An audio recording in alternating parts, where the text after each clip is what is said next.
Lansing's only sports station. The Game, 7:30. Let's play.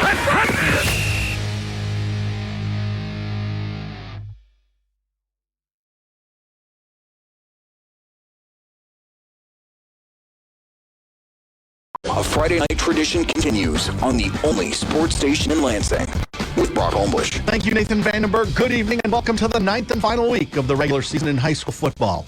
Here on the Game, 7:30 a.m. WVFN, brought to you by Cherry Creek Mortgage Company in DeWitt and by the Greater Lansing Sports Authority. A big one tonight in the CAAC Blue. Winner gets the share of the CAAC Blue Championship with Holt. It's the Comets of Grand Ledge against the East Lansing Trojans. Both teams are 6-2 on the season, both 4-1 in league play. We'll preview it coming up in this hour. My interviews first with Grand Ledge head coach Joe Bry, followed by my interview with veteran head coach of the East Lansing Trojans, Bill Faracco, and then my two-part interview with Brian Calloway, the prep sports editor of the Lansing State Journal.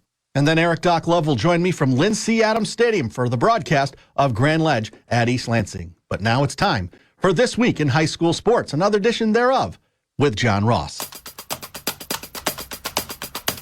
An undefeated volleyball team suffers defeat for the first time, and the football playoffs are just around the corner. I'm John Ross, and this is This Week in High School Sports, powered by Michigan Student Aid. This is the final week of regular season football action as teams across the state look to qualify for the playoffs.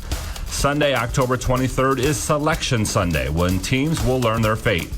The selection show will be broadcast live at 6 p.m. on Valley Sports Detroit, and all the pairings will be posted on MHSAA.com at 7 p.m. The top 32 teams in each of the 8 divisions will be divided into 4-team districts, with district play starting October 28th. In 8-player, we take the top 16 teams in both Divisions 1 and 2. The 8-player finals will be Saturday, November 19th at the Superior Dome in Marquette. The 11-player finals are 1 week later, November 25th and 26th at Ford Field in Detroit. All of the finals action will air on Valley Sports Detroit. Tickets for all playoff games leading up to the finals can be purchased at gofan.co. There are 10 teams looking to repeat as state champs this year. Belleville in Division 1, Warren De La Salle in Division 2, Detroit King in Division 3, Chelsea in Division 4, Grand Rapids Catholic Central in Division 5, Lansing Catholic in Division 6, Powano Westphalia in Division 7, Hudson in Division 8, Adrian Lenawee Christian in 8-player Division 1, and Powers North Central in 8-player Division 2. Game balls this week go to Clio senior volleyball player Michaela Nealons. She recorded her 1,000th career kill in a match versus Lake Fenton. Clio will open the postseason with Mount Morris. Northville volleyball player Abby Reck, she led the Mustangs to a Beast of the East championship, including a win in the title game over previously unbeaten Birmingham Marion. And a Castech quarterback LeSean Mumpfield, he led the Technicians to a 28-14 win over Detroit King in the PSL title game. Need money for college? You need My Student Aid. My Student Aid is the go-to resource that helps Michigan families find money to pay for college. Plus, they'll guide you through the financial aid process and answer any questions you have. For grants, scholarships, and more, connect with My Student Aid, helping make college affordable for everyone.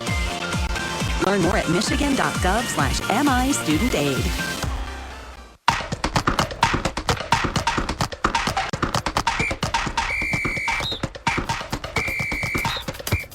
Our weekly Be the Referee feature takes a look at the fine art of officiating with the MHSAA's Sam Davis. It's tournament time for boys soccer, and that means the return of the shootout. In the regular season, games can end in a tie, but postseason games need to have a winner. If a game is tied at the end of regulation and the 20-minute overtime period, we move to a shootout. Each team gets 5 attempts from the penalty spot, alternating between teams. If, after 5 attempts, the teams still remain tied, it moves to 1 kick for each team until the tie is broken. Now, what happens when a kick is stopped by the keeper but has enough spin on it to roll back across the goal line? That's a goal. The shootout attempt isn't complete until the ball stops moving, goes out of play, or the referee stops play. Thanks, Sam. Now more than ever, we need officials. If you're interested, go to the MHSAA website now to register. On the golf course, 4 teams and 4 individuals were crowned state champs over the weekend. In Division 1, Rochester Adams won the team title, while Grand Blanc's Kate Brody won a second individual title. In Division 2, Farmington Hills Mercy was the top team, and Byron Center's Macy Elzinga was the best individual. In D3, Macomb Lutheran North took team honors, and they were led by medalist Lauren Timp's second straight individual title. And in Division 4, Jackson Lumen Christie is your team champ. Mia Melendez of Ann Arbor Green Hills is a repeat individual champion. Champions were also crowned on the tennis court with the boys' Lower Peninsula Finals. Bloomfield Hills took home the trophy in Division 1. Midland Dow added to their trophy case with a title in Division 2. The Division 3 championship went to Ann Arbor Green Hills. And in Division 4, it was Grosse Pointe Woods University Liggett coming out on top. For more on both the golf and tennis championships, please visit MHSAA.com. You've been listening to This Week in High School Sports, powered by Michigan Student Aid, a production of the MHSAA Network. Thanks for joining us. I'm John Ross, and we'll see you next week. The Game 730 WVFN wants to give your family some fun at Lansing area places for one low price of $99 and good for 1 year. Get these 9 adventures valued at over Game show once again, the fourth-year head coach for the Comets of Grand Ledge High School, 6-2 on the season, 4-1 in the CAAC Blue. He's Coach Joe Bry. Coach, thanks so much for coming on once again. Thanks for having me. I appreciate it. Well, you're coming off a forfeit win over Okemos, so you did not play. The last game you played was to an outstanding Lapeer team that was undefeated heading into that game. You lost to them 42-28, but you know, Sean Foster, he had an injury early on this season, which kind of hampered him and hindered his play a little bit. But man, he has taken over this squad, and I mean, he's the guy. He's the guy for you, as evidenced by, I mean, not just 2 weeks ago, you know, rushing for 3 touchdowns and then throwing for another one, but that incredible performance where he rushed for almost 400 yards and 6 touchdowns, or what was it, 7 touchdowns against DeWitt. Yes, Sean has really done a great job and taken over leadership of our offense and obviously made a lot of big plays for us in the running game and also even in the passing game as well.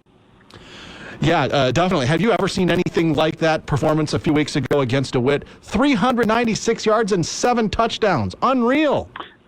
Yes, no, definitely that was one of those performances after the game that you sit back and you say, you know what, I probably haven't seen anything like that again, and before, and I probably won't see anything like that again. That was a tremendous performance on the ground, against a very good team.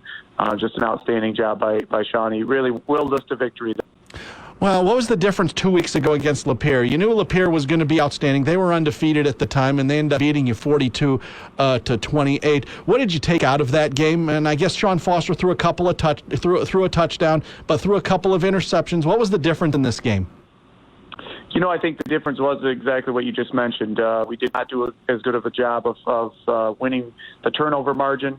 We had two interceptions, and we only got 1 takeaway on defense, and that's always a huge thing in high school football is the turnover margin usually decides who's winning that game. And we also struggled in some big key situations. You know, they converted some 3rd and 4th downs offensively, and we did not. We had our chances when we were driving the football to convert, and we just didn't make the plays on those big plays. And Lapeer's an outstanding team. And we knew it was going to be a difficult game for us. We were right there right there in the 4th quarter. We just did clinch the deal. So what did you do last week, knowing that you weren't going to play a game? You did get a forfeit win over Okemos. So what did you do differently in an off week? Did you give them a little bit more time off? What did you do? We did a little bit of both. You know, we did give the players a little bit of time to rest up, and, you know, it's obviously a long season. Now we're late in the year, trying to get guys 100% healthy. But we also went right back and we worked on fundamentals as well. You know, we looked at the film from both the DeWitt and Lapeer games and realized there were some fundamental issues that we needed to correct and try to get as many repetitions as we could in. He's Joe Bry, the 4th-year head coach for the Comets of Grand Ledge. 6-2 on the season, 4-1 in the CAAC Blue. All right, your opponents are the Trojans of East Lansing. They lost a tough defensive battle in a game that Eric and I did last week against Holt, 16-13. But you know what they've got. Dalen Adams, a very good quarterback. Evan Boyd, an excellent receiver. And Jace Clarizio, the sophomore, has done a terrific job taking over for Kanye Jackson at running back. Jackson's been injured, but Clarizio's done a very, very nice job. They've got a lot of weapons. They've got Kieran Jackson. They've got Dorian Jackson as well. And they've got a lot of guys all over the place that can hurt you. Oh, absolutely. Extremely explosive team. I think that'll be the big key for us defensively is can we, limit those explosive big plays because, they've got, as you just mentioned, several guys that can, they get the distance anytime, anywhere on the field. And that's proven to be obviously a key to their success so far this year. Joe Bry joining us here on the pregame show. This is a big one, obviously. You can't win the CAAC Blue title outright. You can only share it with Holt with a win. But it just it seemed like it was going to come down to this at this point of the season, at least a share of the title. A lot of people thought maybe DeWitt would have a share of the championship. That's not going to work out. It's going to be Holt and whoever wins this game tonight. Do the kids sense how important this game is, not just for the league championship, but for playoff seeding and or clinching a playoff berth in the first place? Yeah, absolutely. Our guys understand what's riding on this game, and, it's kind of always been a classic rivalry, Grand Ledge and East Lansing, and so it's pretty cool for us to be able to finish the season against them, a top team, not only in our area, but a team that's been ranked at different times in the state throughout the season. So it's a huge game for us, obviously with league implications, playoff implications, and obviously, too, just trying to get some momentum heading into the playoffs as well, getting back on the right side of things. So big game for us. Our guys will be ready to go. Any worry about rust since you didn't play last week? Yeah, sometimes you do worry about that as a coach, but I think that the players understand the magnitude of this game, and hopefully that extra rest will prove key for us and being able to have some fresh legs. All right, Joe Bry, fourth-year head coach for the Comets of Grand Ledge. Other than what you just mentioned, what are one or two keys for a big road win over East Lansing in a game that, if you win, would absolutely cement a playoff berth for you? Well, I think taking care of the football on offense is going to be key for us. If you look at our best offensive games this year, it's been when we've had 1 or 0 turnovers. I think that'll be key for us. I think if we take care of the football, I think we can score.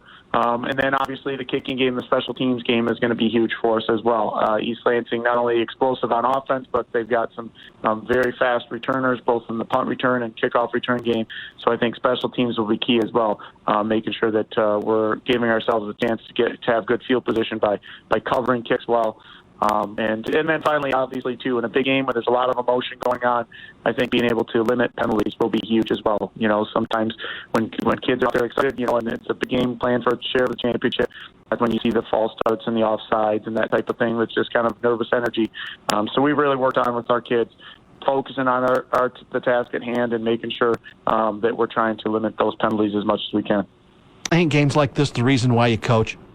Oh, absolutely. Yeah, there's no doubt about it. That's something that you as a coaching staff, our coaching staff and our players, when we're talking in the off season, these are the types of games that you're preparing for. So we're definitely excited about it. He's the fourth-year head coach for the Comets of Grand Ledge, Joe Bry, joining us here on the pregame show. Coach, congratulations on getting this far, and best of luck against East Lansing. Thank you very much. And you're listening to your trusted source for high school sports coverage, the game 7:30 a.m. WVFN, brought to you by Cherry Creek Mortgage Company in DeWitt and by the Greater Lansing Sports Authority. The Greater Lansing Sports Authority wants to help you with your next athletic tournament or event. Since 2007, they've worked to make Greater Lansing a premier host city, drawing hundreds. The 19th-year head coach of the Trojans of East Lansing High School, 6-2 on the season, 4-1 in the CAAC Blue. He's Coach Bill Ferraco. Coach, thanks so much for coming on once again. Thanks for having me, Brock. Appreciate it.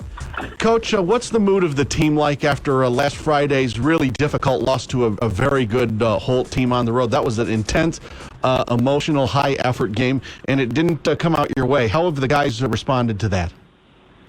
A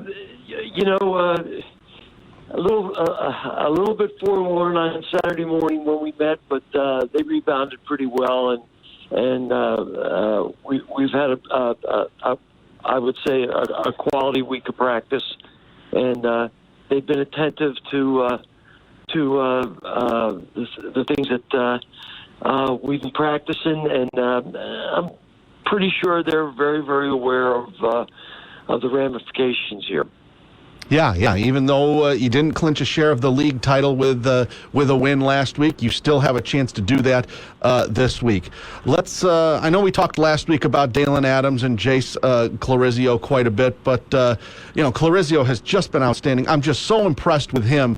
Because Kanye Jackson, he's been in and out of the lineup because of injuries, but man, he has just been outstanding. He scored both your touchdowns last week and over 100 yards rushing. Jace continues, once again, as we spoke last week, Brock, it's just a matter of exposure, of reps. He's a quality athlete, first of all, but within the scheme, getting the correct reads and knowing exactly what each play is being asked of him to do. And it's, he's a young kid, played a little bit last year as a ninth grader, but continues to evolve in a very, very positive way for us. Bill Faracco, the 19th-year head coach of the Trojans of East Lansing, joining us here on the pregame show. Another guy that had a good game last week, Evan Boyd, 7 catches for 80 yards. He's been very good for you. And man, you got a lot of weapons. You've got Kieran Jackson, you've got Dorian Jackson, who had a few receptions last week. Talk about those guys, and also talk about your defense, who played very, very well for most of that game. Yes, I think credit to Holt. They beat us fair and square. We did not take advantage of some of the opportunities we had. That's the way that goes. And they went into a heavy set, the Ram set, as we call it. And we were still able to the long and short of it is they scored 1 touchdown offensively, and so yes, we played better defensively, and we're expecting to do that again on this evening against a very explosive Grand Ledge team, and Jackson, Cody Malenfant, have done a quality job for us all year. Yeah, Malenfant was very good last week against Holt. Yeah, well, you mentioned your opponents, the Comets of Grand Ledge, like you. They have exactly the same record, 6-2 overall, 4-1 in the CAAC Blue. But their bell cow has turned out to be Sean Foster. He's a do-everything guy. Everybody knows he almost ran for 400 yards against DeWitt, 7 touchdowns. He can throw the ball as well. I mean, Joe Bry, their head coach, had to go with a backup for a little while because Foster was hurt, but he came back in the Holt game, and he's been just outstanding since then. How are you going to, try to defend him? Because he's been great at times this year. Well, we have to keep him in front of us, and the kids, they can't deny what they see. They have to stay with their reads, and there's a tendency sometimes with a player like that to overrun things a little bit, and he's got great vision. He's just a heck of a football player. I mean, we have to keep him in check. And one of the ways we're hoping to do that is by holding on to the ball a little bit. So you think, obviously turnovers are always a factor in these games.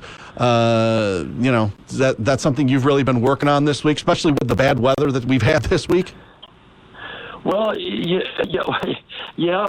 As I said, though, we've had a pretty good week of practice, and throwing the ball did not seem to be an issue, even with the weather on Monday and Tuesday. Last Friday, we didn't take care of the ball. An interception for a touchdown, fumble in the red zone. So, we've got to, once again, eliminate the turnovers, and probably even more than that, Brock, eliminate the unforced errors, the broken assignments and things of that nature. We've just got to curtail that if we're going to be in a position to be successful tonight. Well, Coach, being successful, and I guess this is my last question, is you win tonight. That's a share of the league title with Holt. The players don't need much more motivation than that, do they, here in Week 9? No, not at all. And as we spoke to them this week, we told them,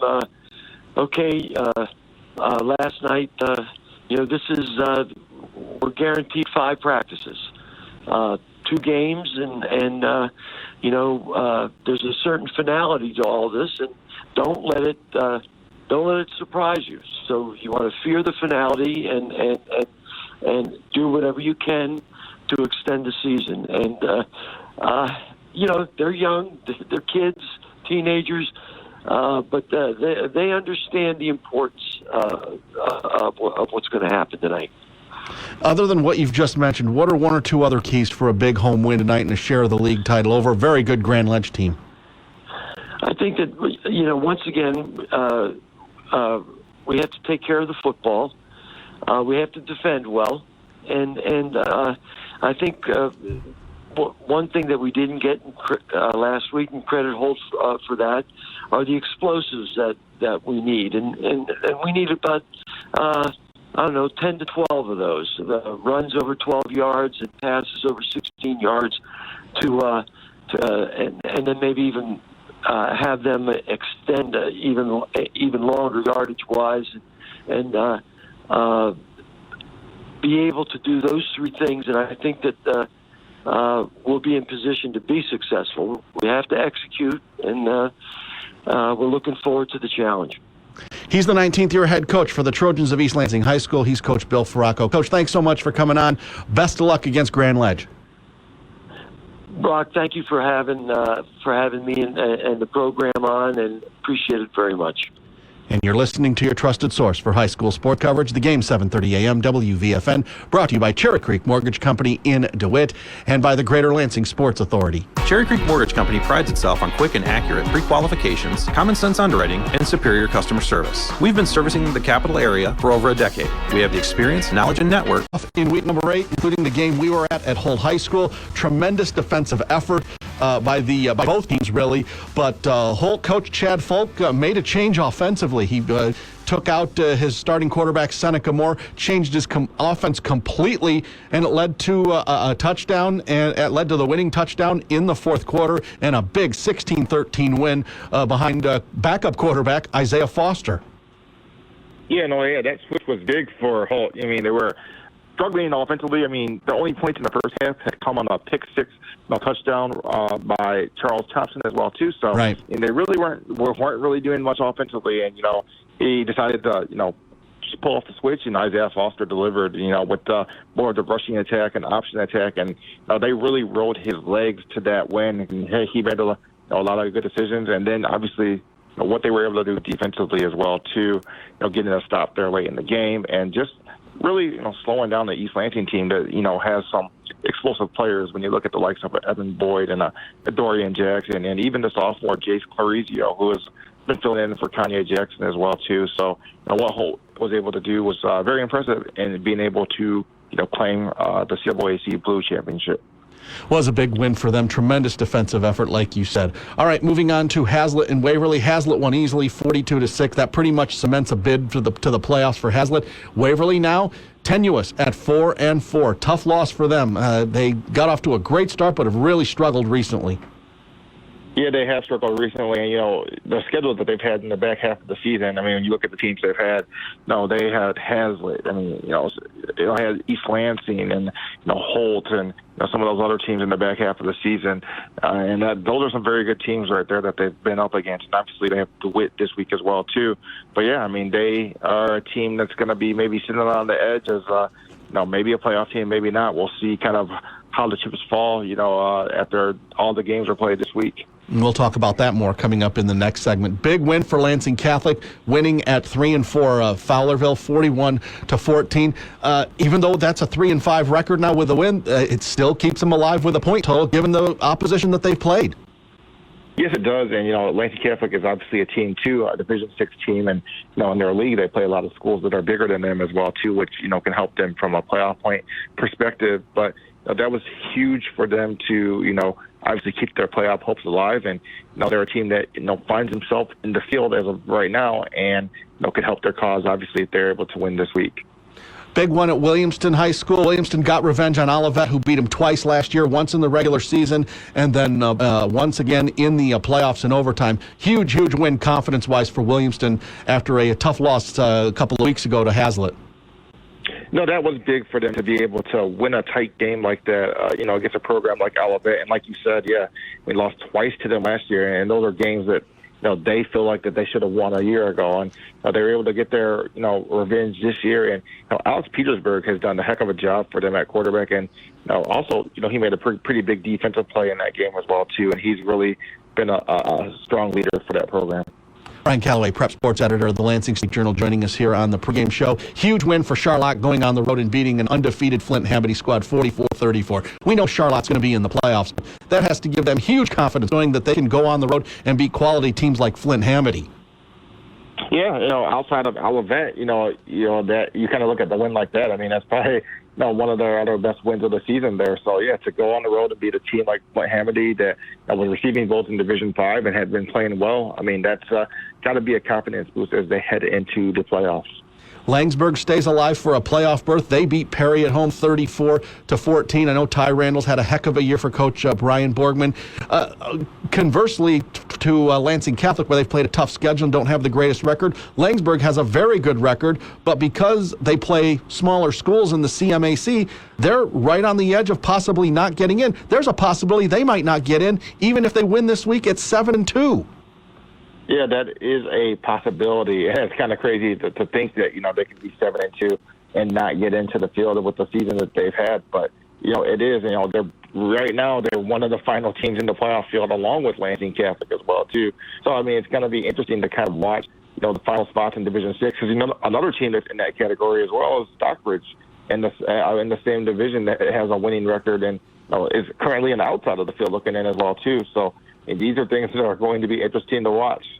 We'll talk about them in the next segment.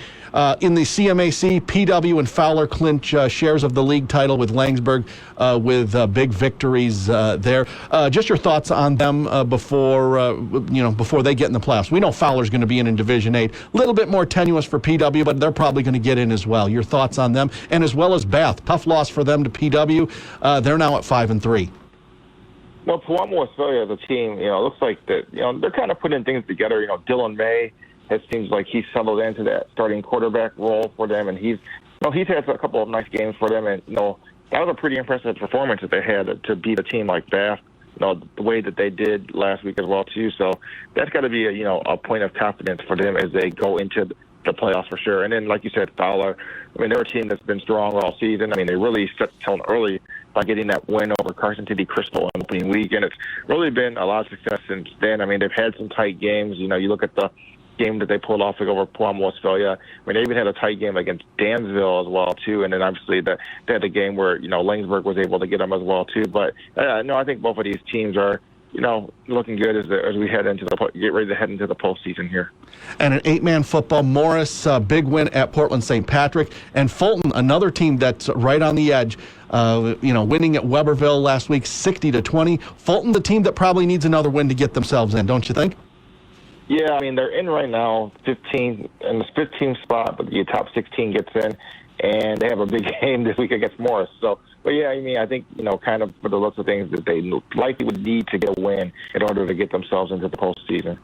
Brian Calloway, prep sports editor of the Lansing State Journal. We've reviewed week number 8. We'll preview week number 9 coming up on the other side of this break.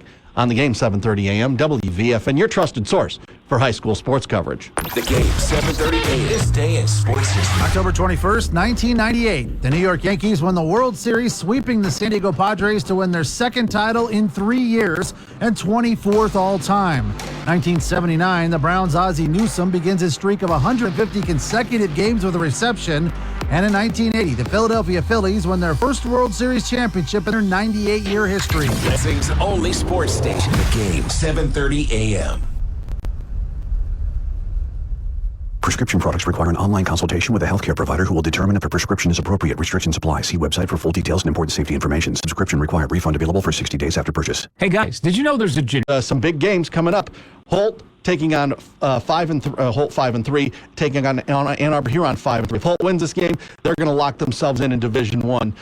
And DeWitt and Waverly. DeWitt's probably going to get in Division 3. Waverly needs a win to get themselves in, more than likely. Your thoughts on those two games? Holt is a team that has played well, as we mentioned in the last segment, and their defense has really been the backbone of that team as well, too. With their defense playing the way they are, I feel like they have a chance in any game. I'm going to go with Holt at home, and, I think DeWitt gets the job done as well, too, and gets to 6-3. Okay. All right. We'll follow that. On the CAAC Red, a couple of big games there. Fowlerville is at Charlotte. Charlotte wins this game. They'll get themselves a home game in Division 4. First time that's happened in quite a few years. Yeah, Charlotte, like I said, coming off a big win as well, too. I expect them to, go, pick up a win over Fowlerville here to, improve their chances of getting a home game for sure. Yeah, looks like that's going to happen if they win that one, the way the points are working out. Big one at Sexton High School, Williamston at Sexton. Williamston trying to finish off a campaign where they would go 7-2 with a win. Sexton needs a win to get themselves in. How do you see this one? Sexton is a team, that, obviously, you look at their schedule and, some of the results that they've had as well, too. I mean, they were right there with a team like Portland and to, had them beat until Portland had a late score. But, then there's some other results where they got blanked by Lansing Catholic, in the middle of the season as well, too. So they're kind of a team that is kind of tricky to figure out at times. But I got Williamson in this one, obviously coming off a big win and has a chance to add to their momentum going into the playoffs. Portland plays maybe the toughest schedule in the Mid-Michigan area in the non-conference. They won at Cadillac last week, and now they go on the road to face 6-1 Berrien Springs. If Portland wins this game, they absolutely lock themselves a home game in round, at least round one, with this one. Bet against Portland on the road against pretty much anybody at your own risk, don't you think? Yeah, I've got Portland in this one. I mean, last week's win on the road over a team like Cadillac, that was pretty impressive. And Cadillac was a top 10 team in Division 3. Lakewood at Ionia. Lakewood needs the win against their arch rivals at Ionia to clinch a playoff berth. Because if they win, get to 7-2, they're probably going to get and give the competition that they played. Your thoughts on that one? And the big one at Lansing Catholic, Cougar Stadium. Pewamo Westphalia needs a win to clinch themselves in at 6-3. They still might get in at 5-4. But if you're Lansing Catholic, you got to win this game because if you get to 4-5 with your point total, you're going to get in Division 5 or 6 or whatever division they're in. Yeah, Lansing Catholic in Division 6. I mean, with a 4-5 record in the schedule they play, they likely would be able to find themselves in. So, I mean, that's a big game for them. And the first game that you mentioned, sorry. Lakewood at Ionia. Yeah, that's a rivalry game. Ionia is a team that has played some people tough. Obviously, they knocked off Lansing Catholic in overtime in a tight game a few weeks back. But I think Lakewood, gets itself to 7-2 and positions itself to get into the field. But it's definitely some urgent times for them. Obviously, with being in holding the final spot in Division 5 right now. Yeah, absolutely. On to some other games. Big game between Stockbridge and Dansville. Dansville just barely on the outside looking in. They could possibly get in if they beat Stockbridge and get to 4-5. Stockbridge probably gets in if they beat Dansville at 6-3. Big one between two neighboring schools. That is definitely a big game. And, Dansville has, obviously played a challenging schedule with, the teams that they play in the CMAC as well, too. So, that's why, with the 3-5 record, they kind of find themselves just on the cusp of the playoffs in, Division 8 there. But I went with Stockbridge to pull out a tight one in this one. Okay. Two more teams looking to get themselves into the playoffs. Bath at 5-3, Perry at 3-5. Even though Perry's 3-5, they're just barely on the outside looking in the division that they're in Division 7. They're actually 33rd in Division 7 right now, so a win over Bath probably gets them in. Bath, 5-3, they need a win to cement themselves a playoff berth. Yeah, Bath enters the week ranked 27th in playoff points in Division 7, and Perry's, 33rd. So, these are teams that are, somewhat close to each other in the playoff point picture as well, too. I went with Bath in this one, but, it could be a close one. Langsburg at 6-2. We've talked about them. They host perennial power Montrose, which is a little bit down this year. Lynchburg, if they beat Montrose, they're probably in the playoffs, but they need to get the win. A loss probably knocks them out despite a 6-3 record. No, I think Lynchburg, picks up the win here and helps their case for the playoffs. So I went with the Wolfpack. All right. In the others category, Ovid LC, their coach Travis Long, they've had a very good season. They got a great win over New Lothrop a couple of weeks ago. They host 7-1 Corunna in this one. Ovid LC, if they win, they're absolutely in. If they lose, they still might get in at 6-3. How do you see it? Yeah, no, I think Ovid LC is in good shape. I mean, they're 17th in playoff points, heading into this week. I went with Corunna on this one. It's a team that has had a pretty solid season, and Wyatt Bauer has been very strong for them, so I went with the Cavaliers. In 8-man football, Fulton at Morris. Morris has had an outstanding season. They're going to be in regardless. But Fulton's had their best season ever in 8-man football. They're 6-2 on the season. They probably need to win to get themselves in. They're 15th in Division I right now. How do you see this one? Yeah, Morris has obviously kind of been one of the standards as far as 8-player football is concerned around here. I went with Morris in this one, but what Fulton has been able to do in their second year of playing 8-player football has been pretty impressive. And to find themselves in this position too is a very strong thing. Yeah, it'd be a shame if they didn't get in at 6-3. All right, taking a look at the game you're going to hear right here on the game, 7:30 a.m. WVFN. Grand Ledge at East Lansing. Winner of this game shares the CAAC Blue title with Holt. These are longtime rivals. Surprised that they're playing in week number 9, but the schedule's been, screwed around with, I guess. I took East Lansing at home in this one, but I think this is going to be tight. I think it will be tight too. The schedule kind of switched up a little bit this year, but it's kind of cool that we do have a week 9 game with share of a championship on the line as well too between these two teams. And I went with the East Lansing as well too. They've won the last 4 in this one. Grand Ledge hasn't beat them since 2017, which is the last year that Grand Ledge won a league championship. But I think East Lansing at home is able to pull off a tight one. But it's going to be tight. I mean, I think Sean Foster can make some big plays with his legs. And I think East Lansing is going to see something similar to what they saw with Holt, in the second half when Holt made their change as well, too, going to Isaiah Foster, as a quarterback as well, too. He's Brian Calloway, Prep Sports Editor of the Lansing State Journal. Brian, thanks so much for coming on. When we talk next week, we'll review week number 9 and preview the playoff games coming up in week 1 of the playoffs, week 10, if you will. Thank you, sir. Hey, thanks for having me, Brock. Appreciate it. And you're listening to your trusted source for high school sports coverage, the game 7:30 a.m. WVFN, brought to you by Cherry Creek Mortgage Company in DeWitt and by the Greater Lansing Sports Authority. Are you drowning in IRS tax debt? I owe the IRS $37,000. Get ready for a toll-free hotline. Take advantage of new IRS tax forgiveness programs. And a pleasant good evening. Welcome to another edition of high school football here on the game, 7:30 a.m. WVFN East Lansing, brought to you as always by Cherry Creek Mortgage Company in DeWitt and by the Greater Lansing Sports Authority. I'm Brock Palmbush. Alongside me is Eric Doc Love. And Doc, just like last week, which was a CAAC Blue matchup to determine a share of the league championship, we've got the same thing here this week at Lindsey Adams Stadium on the campus of East Lansing High School. For the second straight week, the share of the league title could go to East Lansing, but as you heard last week, they lost to Holt 16-13 at Holt High School. Tonight, they host their longtime arch rivals, the Grand Ledge Comets. Once again, winner gets a share of the league title, this time with Holt. Both teams sitting at 6-2 overall and 4-1 in the CAAC Blue. So yes, a share of the title is on the line yet again tonight.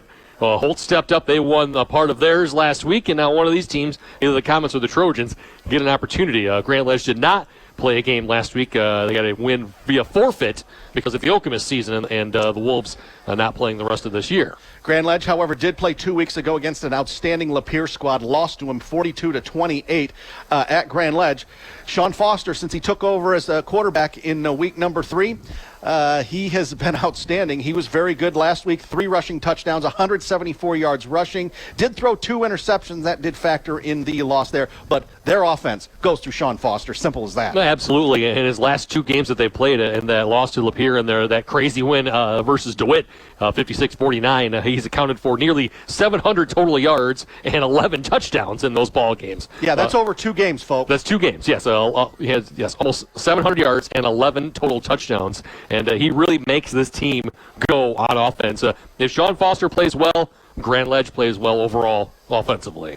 This is the third time we've seen East Lansing this season. As we told you, they lost to Holt last Friday, 16-13. Dalen Adams, our quarterback, was all right, 13 for 24, 129 yards. He did throw an interception, but two of their big guns, Evan Boyd, the wide receiver, 7 catches for 80 yards. And I got to tell you, Jace Clarizio has done a terrific job taking over for Kanye Jackson, who's been battling injuries off and on all season long. Clarizio, a 10th grader, a sophomore, has done very well. 107 yards rushing and 2 touchdowns against Holt. He actually now leads the East Lansing squad in rushing overall, 537 yards and 8 touchdowns, surpassing Kanye Jackson last week. He plays good defense too, does Clarizio, has 3 interceptions on this season. Plays defensive back, corner, and safety. Yep, East Lansing coming into this ball game tied for 9th in Division II right now, and looking for a share of that title tonight. They got a chance with that one, and then getting some extra playoff points and potentially improving their movement next week because, hey, it's the end of the regular season tonight. Yes, East Lansing in Division II. They're going to be in the playoffs in Division II. Grand Ledge probably is in, but if they win tonight, they're absolutely certainly in. And but if East Lansing wins, like you said, Grand Ledge, a Division I team, they would get extra playoff bonus points. The Trojans right now sitting in 19th place in Division II at 57.694 points. And the Comets of Grand Ledge in Division I, they're sitting in 26th right now with 56.714. So both teams more than likely going to be in. But you're right, Grand Ledge, if they win tonight, the Comets get one, they'll definitely find their way into the playoffs starting next week. Taking a look at some of the other action, a team that needs a win to cement it, Holt. We talked about them, the CAAC Blue co-champ. They host 5-3 Ann Arbor Huron. DeWitt is going to be in the playoffs in Division III. Just too good a schedule, even though they're 5-3. Waverly at 4-4. They need a win to get themselves in. If they win, they're in. If they lose, they're out. Moving on into the CAAC Red, Charlotte. If they can beat Fowlerville tonight at home, they will get a home playoff game in Division IV. Hazlitt looking to cement possibly a playoff game possibly a home playoff game in Division III. They are at Jackson tonight down at Tony Dungy Field at Whittington Stadium. Sexton, a team that needs a win. They are 37th right now in their division right now. 4-4, hosting, playing a tough team. Williamston, who's 6-2 and is going to be in the playoffs. Yes. Mason's likely going to be 9-0. They play 0-8 Eaton Rapids tonight. They're going to host a playoff game no matter what happens tonight. On to the CAAC White. Portland is at Berrien Springs, playing toughest schedule in the Mid-Michigan area, or one of them anyway. PW is at Lansing Catholic. Lansing Catholic needs the win to get in. If they don't win, they're not in Division VI this year. Lakewood is at Ionia. Those are longtime rivals. Stockbridge and Dansville, 2 more teams that need a win to get themselves in. Fowler is at Leslie. Fowler 7-1. They're going to host a game in the Division 8. Leslie at 2-6 still has a chance to make the playoffs. If they beat Fowler tonight, they are probably going to get in at 3-6. Incredible, but that's possible. It'll be tough for the Blackhawks, but you're right, there is a chance for them against the Eagles. Olivet hosting Richland Gull Lake. 2 other teams that need a win to get into the playoffs. Bath and Perry. They are right on the edge right now of the playoff race right now. Montrose is at Langsburg. Langsburg, a team that could be 6-3 and left out. A win over Montrose tonight almost certainly puts them in. Yeah, Wolfpack need that big one tonight. In the others category, Ithaca is at Shepherd. Corunna is at Ovid Elsie. Ovid Elsie still can't get over that great win the other night, a couple of weeks ago, against New Lothrop on the road. And the top game in 8-man football, Fulton's had a heck of a year, but they're going to have to beat Morris tonight to get themselves in the playoffs. They are 15th right now in Division I in 8-player football Division I. A loss probably knocks them out, even though they're playing Morris, one of the best programs in the state. Yeah, that was 6-3 overall for Fulton, so they really got to get that one. But Morris, man, it's a tough squad in 8-man. So we'll keep you updated on all of those games all around the Mid-Michigan area versus via the Twitterverse. And again, like we always do, we just do the best we can with what we got. And the East Lansing band is out on the field right now, and they're getting ready to go. The sun has set, so conditions should be fantastic for this game tonight. Man, can't ask for a better fall day. I mean, what is it, October 21st, and it was 63 degrees roughly today and sunny, and you couldn't ask for much better. Going to be a great weekend as well, too, and no rain in the forecast for this ball game tonight. A little bit of a breeze, but should be nice and crisp. And at this time of the year, you wouldn't expect, you could expect snow flurries here. Yes. But, we're lucky enough we don't live in the UP. No. And we're down here in the Lower Peninsula, and we're okay. Exactly. Well, we're just about to go here from Lynn C. Adams Stadium, Grand Ledge at East Lansing. We'll take a timeout, and we will come back. You're listening to your trusted source for high school sports coverage. The game, 7:30 a.m. WVFN, brought to you by Cherry Creek Mortgage Company in DeWitt and by the Greater Lansing Sports Authority. Welcome to Be the Referee with the MHSAA's Sam Davis.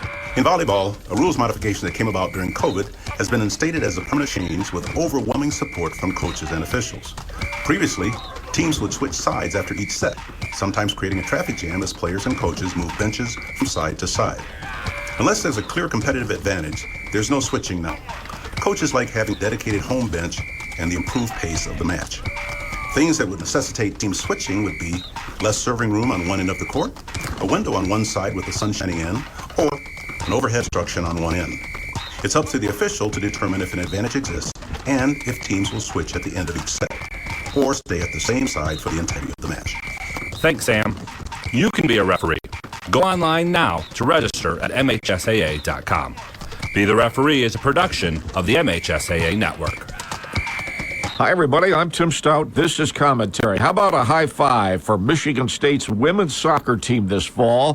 Whereas the football team has struggled and some of the others have as well, Coach Jeff Hostler's team in his second season as head coach is the Big Ten champion with one more game to be played Sunday at 2 o'clock against a ranked team in Rutgers. Michigan State clinched the title with a win on Thursday night at Ohio State 1-0. And what's amazing about the title to me is that when Hostler took over 2 years ago, he inherited a team that won just one game the entire season. 2 years later, Michigan State has just one loss this entire season. Now, through the fall, Michigan State has risen to number 6 in the national rankings. Whether the Spartans are actually that good remains to be seen with the NCAA tournament coming up. But there's no question this is a team full of confidence and all excited with the way it is played. It's an achievement to win the Big Ten. Now what's coming next? That's Commentary. I'm Tim Stout. East Lansing, a town square media station. Lansing's only sports station. Heck yeah! Let's go! The Game, 7:30 a.m.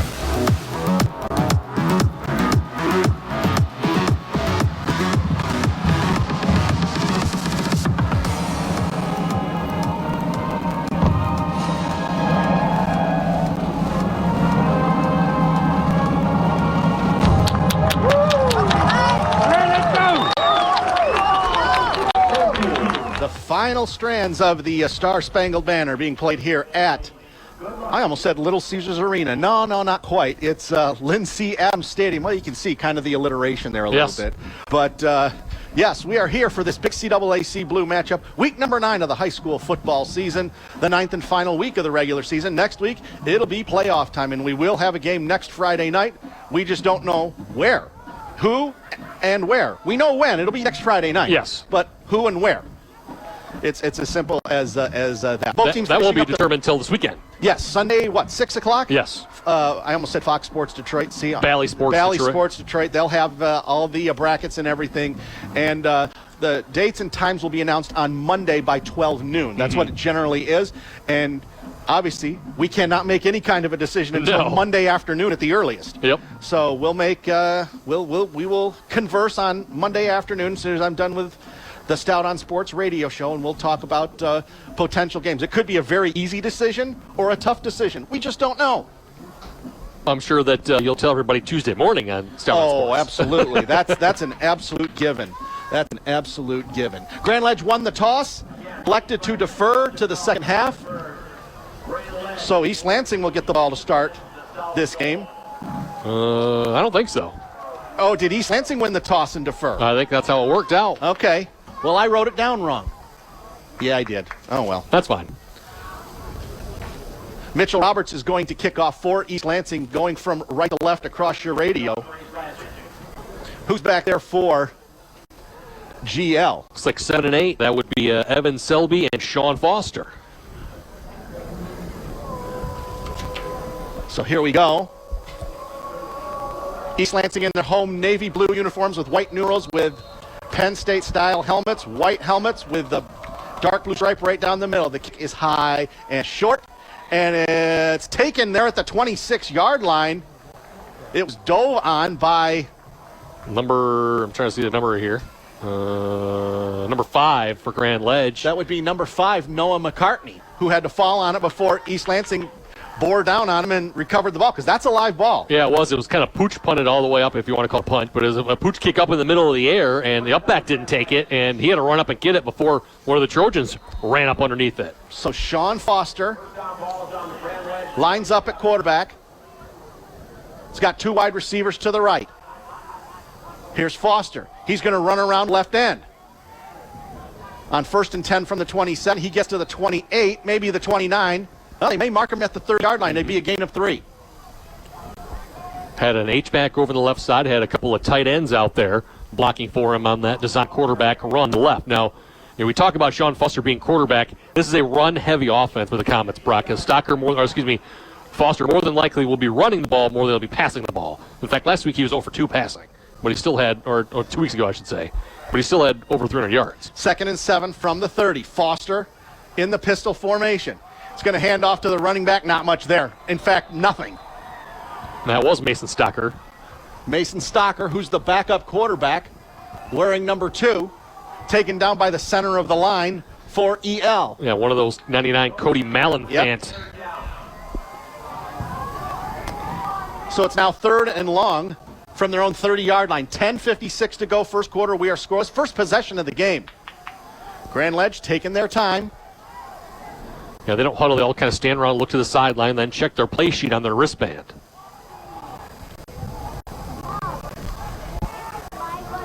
Pistol formation. Foster is going to take it. He's going to run around right side. 30, 35, 36, 37. Close to a first down. He might have it. I think he just got it. Taken down there by a number 0. That's Kieran Jackson. And what a devastating block out there. Leading for him was number 2, Mason Stocker. He had the key block on the outside, cracked back legally, the linebacker. And they marked him at the 38, so it is a first down. Huge first down on 3rd and 7 to get things started. 10-18 and counting first quarter. Foster in the gun, dropping to throw. Looking. He throws it deep over the middle. He's got 2 wide receivers. It is caught inside the 30, inside the 20, inside the 10, down to the 4-yard line. It was bobbled, but then it was caught by Teddy Williams, number 33. And it's going to be 1st and goal, Comets. Williams running down that seam. The middle gotten past the linebacker who was trying to cover him. That's now the 10th catch of the season for Teddy Williams. They pick up quite a few yards on that one. All the way down to the 4. 58 yards? Yes. Foster in the pistol formation. Stocker behind him. Ball's ready for play. 10 minutes to go. We are scoreless. Foster going around left side, trying to get around the end. He's going to take it in. Touchdown, Grand Ledge. Got enough speed to get around the edge. Get into the end zone. Trojans couldn't track him down from behind. And Grand Ledge strikes first. Sean Foster from 4 yards out. His 15th rushing touchdown of the season. But it was what, the 58? It was 58 yards? Yes, the 58-yard pass to set it up, him to Teddy Williams. Now, number 19. Christian Legal will kick off. Left-footed kicker. 6-0 Grand Ledge. Snap is good. Placement down. Kick on the way. Looks good. Is good. And so, with 9:54 to go in the first quarter, Grand Ledge has drawn first blood. They lead East Lansing 7-0. And that pass was bobbled. That pass was bobbled by Teddy Williams. He bobbled it a few times, but he was able to corral it, and he dragged a couple of tacklers down to the 4-yard line. I mean, he caught the ball at maybe, the 20-yard line, and then drug a couple people like 15, 16 yards all the way down there. Yep. You're right, he did not initially catch it. He had to go look over his shoulder, and it caught his fingertips, and he kind of tipped it to himself a couple of times before hauling it in. So, we'll see what East Lansing does to respond.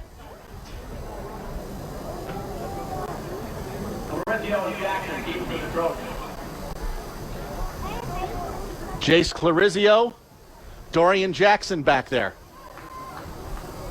to receive the kick. Grand Ledge going from left to right. They are in their road white uniforms with blue numerals and blue helmets with the trademark gold GL on their helmets. Legal kicking off from the 40-yard line. 9:54 to go, first quarter. 7-0 Grand Ledge. Here's a kick. It is short. It is taken by Clarizio at the 15, out over the 20, out over the 25, the 30, the 35, the 40, and he's taken down at the 43-yard line. Nice return by Clarizio, and East Lansing's in business. He was taken down by number 24.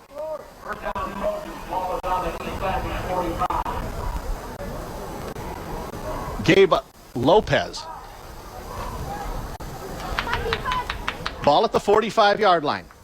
Dalen Adams, a senior quarterback, bringing him to the line.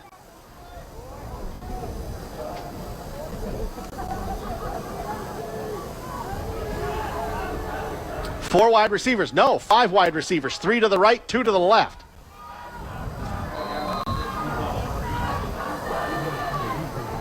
Now they're changing, and now a single back set here with Clarizio. The deep back. He's got it over the 45 into Grand Ledge territory. He's got a first down. Pretty easily. Got 12 yards there with no problem at all. I got the handoff and hit the hole real quick. Ball at the 43-yard line of GL.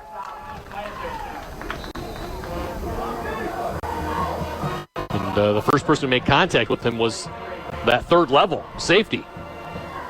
Adams in the gun. Four wide receivers. Three to the left, one to the right. 9:29 to go, first quarter. 7-0 Grand Ledge. Handoff, Clarizio to the 40, no further. Gain of 3. Taken down there by number 44.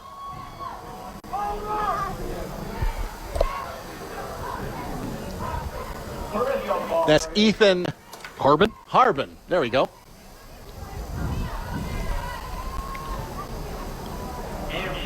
Second down and 7 from the 40. East Lansing going from right to left. Adams gets the snap, pitches it out. Dorian Jackson on an end around to the 40, to the 35, 36-yard line. He's taken down there. Gain of 4. It's going to be third down. Yeah, Dorian Jackson got that pitch. He started from the right side. Wide receiver came in motion, was behind the quarterback, got tossed back there, but good pursuit by the Comets to keep it to only 4 yards. Oh, now he got a penalty. Okay. So wipe that out, Brock. Holding against East Lansing. Okay, first penalty of the game. Did not see a flag out there, Doc. It kind of blended in. I think we saw a yellow hat and then a yellow flag, and they just kind of looked like the same thing out there. So that changes everything. Second down and a whole bunch here. Second down and 16 from the Grand Ledge 49. Clarizio, single setback. Dalen Adams rolls to throw. Throws it out to the right, incomplete. He was feeling pressure. It's Teddy Williams out there. From number 33, Teddy Williams, yeah. And he was able to just throw it away. There were Grand Ledge players all over the place there. So now it's going to create third down and long. Teddy Williams coming from the backside. Defensive end getting the pressure on that play action pass. He didn't bite on it. 8:31 to go. First quarter. Grand Ledge up 7-0. Sean Foster coming into the game on defense. It's going to be third and about 16. Adams in the gun. Clarizio next to him. Gets the snap from center. Dropping to throw. Looking, stepping up, throws over the middle. It's low. It's incomplete. Tried to get the ball to number 2. That's Evan Boyd, but the ball was low and incomplete, and East Lansing's now going to punt. And that wasn't going to be close enough to get to the chains anyway. It would have been about 4 or 5 yards shy of it. But, again, not a clean pocket for the quarterback. Rolling up in it is Dalen Adams. And he had to kind of throw on the run, and that's why it was a low pass. Mitchell Roberts in punt formation for EL. Who's that back deep there for GL? Looks like number 34, Andrew Konechny. Snap is good. He gets the kick away. Oh, it's off the side of his foot. Might have been tipped. Grand Ledge did get some pressure, and it's going to be down at the 45-yard line. Literally a 4-yard punt, guys. Yeah. Wow. Might have been a little pressure. He did get a little pressure. Looked like it went off the side of his foot, but you know what? Maybe both happened. It went off the side of his foot, and it got tipped. There's really only one man giving him some pressure, and it's a 3-yard punt. I think it was Ethan Harbin, a senior backup running back and linebacker, who got a piece of that. All GL so far, 8:17 to go, first quarter. Grand Ledge leading East Lansing 7-0. Winner shares the CAAC Blue Championship. with Holt. 4 wide receivers. Foster in the gun. Fakes outside, goes inside to Stocker. Nice gain there into East Lansing territory to the 48-yard line. It's going to be second down and short. Looks like a gain of about 6 yards. Yeah, fake the run to the right, and they counter back to the left, hoping the Trojans would flow away from that one. And Stocker was able to pick up 6 on the ground running left. Second down and 4 from the East Lansing 48.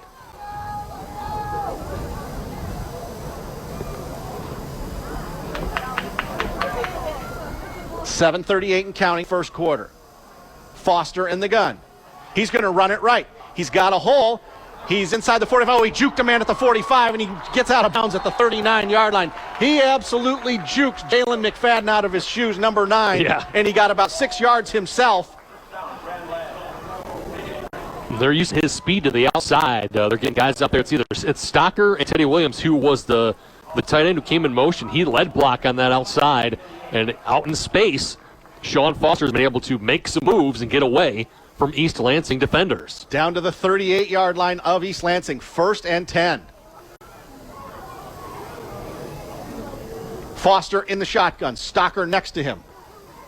He's going to drop the throw. Throws it out to the right, to the 40, to the 35, down at the 34-yard line. That's number 7. Evan Selby. Saw the defender playing far away from Selby. Flanker screen. Yep. Threw a quick out there to him. Took a quick little step back after the reception of the snap and got it out there for a 4-yard gain. 4-yard gain. Ball at the 34-yard line. Second down and 6. 7:17 to go. He stepped out of bounds, so clock is stopped for the moment. Brock Palbush, Eric Doc Love, glad you're joining us here on the game. 7:30 a.m. WVFN, your trusted source for high school sports coverage. Foster in the gun. Now he's going to run it around the right side again. Inside the 35, down to the 31, and it took all of his athletic ability just to get down to the 31-yard line. Yeah, it did. That was tough running to pick up 3 yards. They're going to mark him just short of the 30-yard line, I believe. It's going to be third down and short, just short of the 30-yard line. It's going to be 3rd and 3. 2.5, maybe 3. They say a long 2. Okay, Yep. Well, I'll buy that. 6:45 to go, first quarter. Grand Ledge leading East Lansing 7-0. Sean Foster scored on the first drive of the game on 4-yard touchdown, but he got a 58-yard pass to Teddy Williams, which set that up. Wing on each side, kind of a modified wing T. They're going to hand off to the running back inside the 30 to the 25, first down. Stocker again. Edge running, Brock. Nothing between the tackles, everything to the outside. That was number 22, actually, Preston Bonet, 22. Nope, it was 2. It was 2? 22 was blocking for him. 2 was Okay. out there with the ball. I did see 2 and 22 out there. It is a first down. Yep. Got 6. At the 24, yep. 6:23 to go. Clock stopped once again.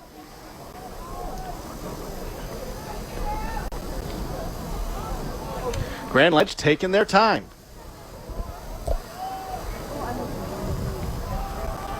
Foster in the gun, Stocker next to him. He's going to run around the right side again. 25, 20, cuts inside, gets inside the 20 to the 17-yard line. East Lansing says they have the ball, but the officials say no dice. It's still GL's possession. Yeah, he was down after the ball popped out after he hit the ground. Gain of 7. He got down to the 17-yard line. It's second down and 3. They've been effective even on the short side of the field. They're running towards their own sideline, towards us in the opposite press box. And even that little bit of space, they're still getting out to that exterior.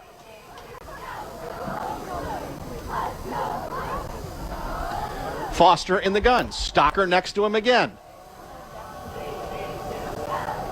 Fake handoff. He's going to take it himself. He's going to throw. No, he's going to fake throw. He's going to take it himself. He's inside the 15 to the 14-yard line. He's taken down there by number 0, Kieran Jackson.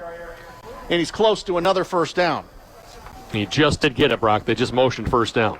It was a pass. The play action pass, drop back. Nobody was open. Teddy Williams was running an inside route, and his main man was covered, so he decided to take off. Excuse me. Down to 6 minutes to go. 1st and 10, Grand Ledge at the East Lansing 13. They're already up 7-0. looking for more here in this first quarter.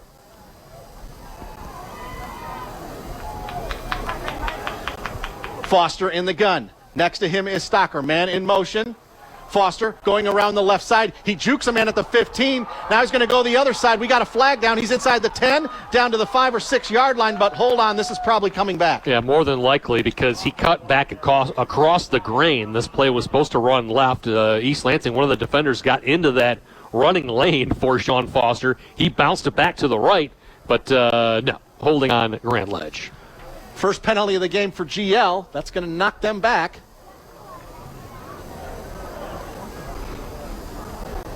It's going to be first and about 20-something. Yes, it was behind the line of scrimmage. Yep. First and 22. They can get a first down without getting a touchdown, as the original line of scrimmage was the 13-yard line. So first and 22. So really a 12-yard penalty. It's a spot foul. It is 10 yards, but if it's behind the line of scrimmage, it's 10 yards from there. 5:32 and counting, first quarter. Grand Ledge up 7-0. Winner shares the CAAC Blue Championship with Holt. Sean Foster in the gun. He's got running backs on either side of him. Now he's going to fake a run, and he was going to throw it, and he was taken down behind the line of scrimmage for a sack by Kieran Jackson. Yeah, nice job on that. It looked like it was an RPO option play, and Sean Foster was going to throw it out there, and he didn't have any time to throw the ball because Kieran Jackson was in the backfield so quickly. So now it's 2nd and 27 from the 30-yard line. They lost 5 on that sack. 4:55 to go. Sorry, 4:54 and counting, first quarter. Puts Grand Ledge behind the chains a lot more. They're not used to being this far down, and not generally a passing team. I know they just had the big play the first drive, but they're more of a ground and pound type of a squad. Here is Foster in the gun. Option right. Pitches it out to the right. That's Stocker inside the 30, inside the 25. Still going. He's down close to the 20-yard line. It's going to be 3rd and manageable. He got 10 yards pretty much by himself. He even ran over one of his own guys. Did. Evan Selby was in his way, and he said, "Get out. I'll go through you." 3rd down and 7. Ball at the 20, sitting smack dab right on the 20-yard line. So to get 8 yards out of that? I think he got 10, didn't he? Yeah, he did. He got 10. Okay. Yeah, you're right. Math, not my strong suit. Ball on the 20-yard line. It's going to be 3rd and 7. 3:49 to go. First quarter. Foster in the gun. Fake handoff, dropping to throw, looking. Now he's going to take off. Cody Malenfan's going to take him down at the 17 or 18-yard line. And now decision time for Coach Joe Bry. Are they going to kick the field goal? Yeah, they already are. made that decision. Christian Legal comes out there. Number 19, he's coming on to kick the field goal with 3:22 and counting. It's going to be a 35-yard field goal from the right hash mark. On 4th down, go ahead. Jamison Patton is the holder. Left-footed kicker is Christian Legal. Snap is good. Placement down. Kick on the way. It's long enough. And it's good. Right between the uprights. And so with 3 minutes to go, exactly 3 minutes to go in quarter number 1, Christian Legal hits a 35-yard field goal. And Grand Ledge takes a 10-0 lead over East Lansing. And we'll take 30 ourselves and come back on the game, 7:30 a.m. WVFN, brought to you by Cherry Creek Mortgage Company in DeWitt and by the Greater Lansing Sports Authority. The Greater Lansing Sports Authority wants to help you with your next athletic tournament or event. Since 2007, they've worked to make Greater Lansing a premier host city, drawing Dock Love here at Lindsey Adams Stadium.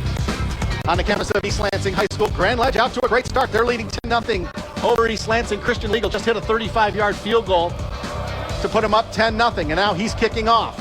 Going from left to right, it's high, and it's short. It hits at the 20-yard line, taken there by Clarizio, knocked down at the 25-yard line.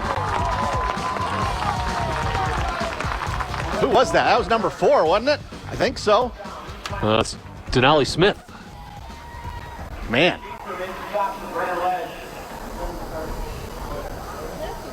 So it'll be 1st and 10 East Lansing with 2:57 to go in the first quarter. East Lansing the ball on their own 25-yard line. They had great field position last time they had the ball and couldn't do anything with it. See what happens here. All Grand Ledge so far. Yeah, they played very well. Could have been up 2 touchdowns at this point. Could. And East Lansing defense stepped up and held them to the field goal attempt. Dalen Adams under center. Inverted wishbone. Now we got a man in motion. Handoff Clarizio going over the left side, 25, over the 30, to the 32, 33-yard line. He's close to a first down. He's going to pick up 9, Brocky, all the way to the 34. No, let's say a 35, actually. Oh, he gets a great mark to the 35, and he gets the first down. It's tough running by Clarizio. He made contact about, 3 or 4 yards down the field, and then kept right on chugging. 1st and 10 from their own 35-yard line. If you're East Lansing, you don't stray from your game plan right now. You got plenty of time. 2:25 to go, though, first quarter. Fake handoff to Clarizio. They throw it high to Dorian Jackson. Can't bring it down. It's incomplete. It'll be second down. There were 2 Grand Ledge defenders there. Too much zip on that one from Dalen Adams, and Dorian Jackson unable to go for the quick slant as Adams stepped back one quick after collecting the snap and whizzed it out there to Dorian Jackson, but it just well over his head and has to live for another down. 2:22 to go first quarter. Grand Ledge leading 10-0. Adams in the gun. Clarizio next to him. Wing on the left, man in motion, that's Dorian Jackson. Now he wheels back around, dropping, he throws it to Dorian Jackson. It's a lateral, this is a rushing attempt, and Grand Ledge snows him under at the 31-yard line. Once Grand Ledge saw Dorian Jackson reverse his field and go back the other way, they knew they knew what was going to happen. He gets a good mark up to the 33-yard line, so only a loss of 2. That's watching film and understanding play recognition. That's heads-up play by the defense because there was somebody there following him the entire time and knowing that I got to go with him no matter what. 1:42 and counting, first quarter. 4 wide receivers, 3 to the left, 1 to the right. Adams dropping to throw. Feeling some pressure, he just throws it away. That might be grounding. Could be grounding. Let's see. There is the flag. Yeah, there was nobody anywhere around for him to throw to. The closest guy was about 15 yards downfield. You didn't think he was out completely outside the pocket. Nope. And it didn't get back to the line of scrimmage. Illegal intentional grounding on the offense. Lost it down. It's going to be 4th down. It's going to be punt time here again for EL. Dalen Adams has not had a clean pocket so far here in this first quarter. There have been comments rushing towards him every single time he's dropped back to pass. Ball all the way back to the 13-yard line. 20-yard penalty, basically. So it must be 10 yards and a spot foul. Mitchell Roberts is going to punt from his own end zone. That one almost got touched again. Gets a great Grand Ledge bounce, and it's down at the 29-yard line. 16-yard punt, Doc. Denali Smith again up the middle. When you're punt block protection, you have to protect the inside first before the outside because it'll take a guy longer to come from the outside than a guy up the middle. But Denali Smith has been through the middle twice. I think he got a piece of the first one, and this one he nearly got another one. You think Grand Ledge is smelling blood right now? I think so. They might take a shot down the field. Yeah, that is scary that we're thinking the same thing. Got a wide receiver, 2 wide receivers, 1 to the left, 1 to the right. Mason Stocker next to Foster in the gun. Minute 20 to go. Inside handoff to Stocker. Inside the 30, not much there. Nope. Better job by that East Lansing defense. I think Christian Vertrees was the first guy there. Number 0, Kieran Jackson was there as well.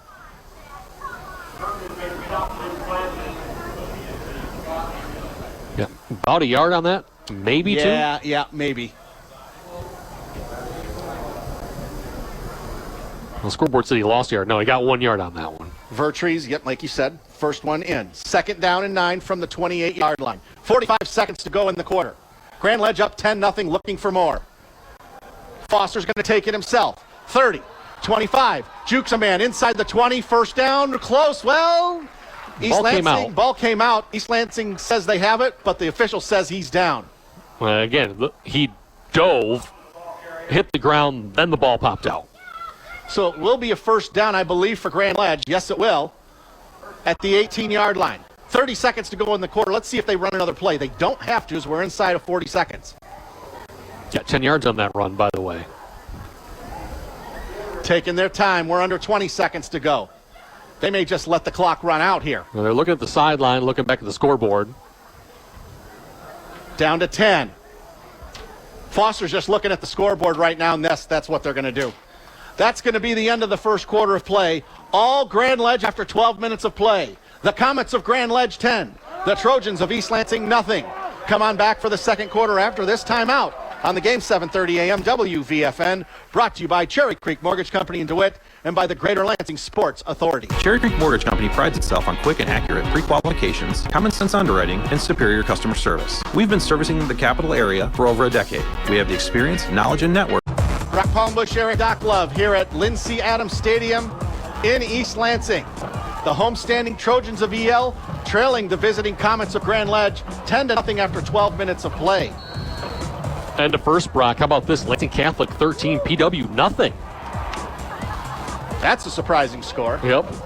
Olivet leading Gull Lake just beginning of the second quarter. It's 13-0. Okay. Eagles of Olivet. Bath has a 6-0 lead over Perry. And it's Fowler 14, Leslie 7 with 2 minutes left in the first quarter. There is one final. I'll get to it later. I have a feeling I know which one that is, but we'll get to that in a second. As we're getting ready to start the second quarter, first down Grand Ledge at the East Lansing 18-yard line. Sean Foster in the gun. Wide receiver left, a wing back to the right. But he's going to run to the left. Trying to get around inside the 15. He's close to the 10-yard line. They'll mark him at the 11. Foster again, the ball carrier. You want that final, Brock? Go. Williamson 21, Lansing Sexton 12. That pretty much that shuts the door for Sexton. Sexton, yes. They will have a new nickname next year. It's 20-0 Lansing Catholic now. 11:24 left in the first half. There's a surprising score. And the first, Waverly 0, DeWitt 7. 2nd and 2 from the 10-yard line. Give him 8 on that play. He's going to roll out to the right. He meaning Foster. Foster looking. He throws over the middle. Almost caught. Is it? It is. And they say it is caught. Wow. Number 7, Evan Selby hauls it in. The pass was behind him. He still got it, Brock. I thought he dropped it, but no, it was Foster to Selby. And it's a touchdown. Touchdown Grand Ledge from 10 yards out. And it's 16-0 GL. I don't think the pass was intended for Selby because Teddy Williams was in the same area too. Yeah. Selby came rushing across from the left. Williams is over there in the right, almost back by the back pylon. Christian Legal on to kick the extra point. Snap is good. The placement down. Kick on the way. Inside the right, upright and good. And with 11:14 to go in quarter number 2, it's Grand Ledge 17. East Lansing, nothing. Yes, you heard me right, folks. Grand Ledge out to a 17-0 lead. Grand Ledge has lost 4 straight in this series to East Lansing. Yep. But looking great so far. Cherry Creek Mortgage Company in DeWitt sponsoring our coverage tonight and all season long. Wayne Lacey and his great staff serving home buyers throughout the mid-Michigan area. Give them a call at 517-580-5050 and ask about any kind of home loan and or mortgage. And by the Greater Lansing Sports Authority. Visit them on the web at lansingsports.org. Mike Price, Megan Zemer, and their great staff bringing national events to the mid-Michigan area. I'm stunned by this score, Doc. Me too. I really am. And Sean Foster doing it through the air. He's got a touchdown pass and a long 58-yard pass to Teddy Williams set up the first touchdown. East Lansing's got to get something going here, Brock. Their offense has not moved the ball at all. And the punting has just not been good. 3 yards on the first punt, and like 13 yards on the second one.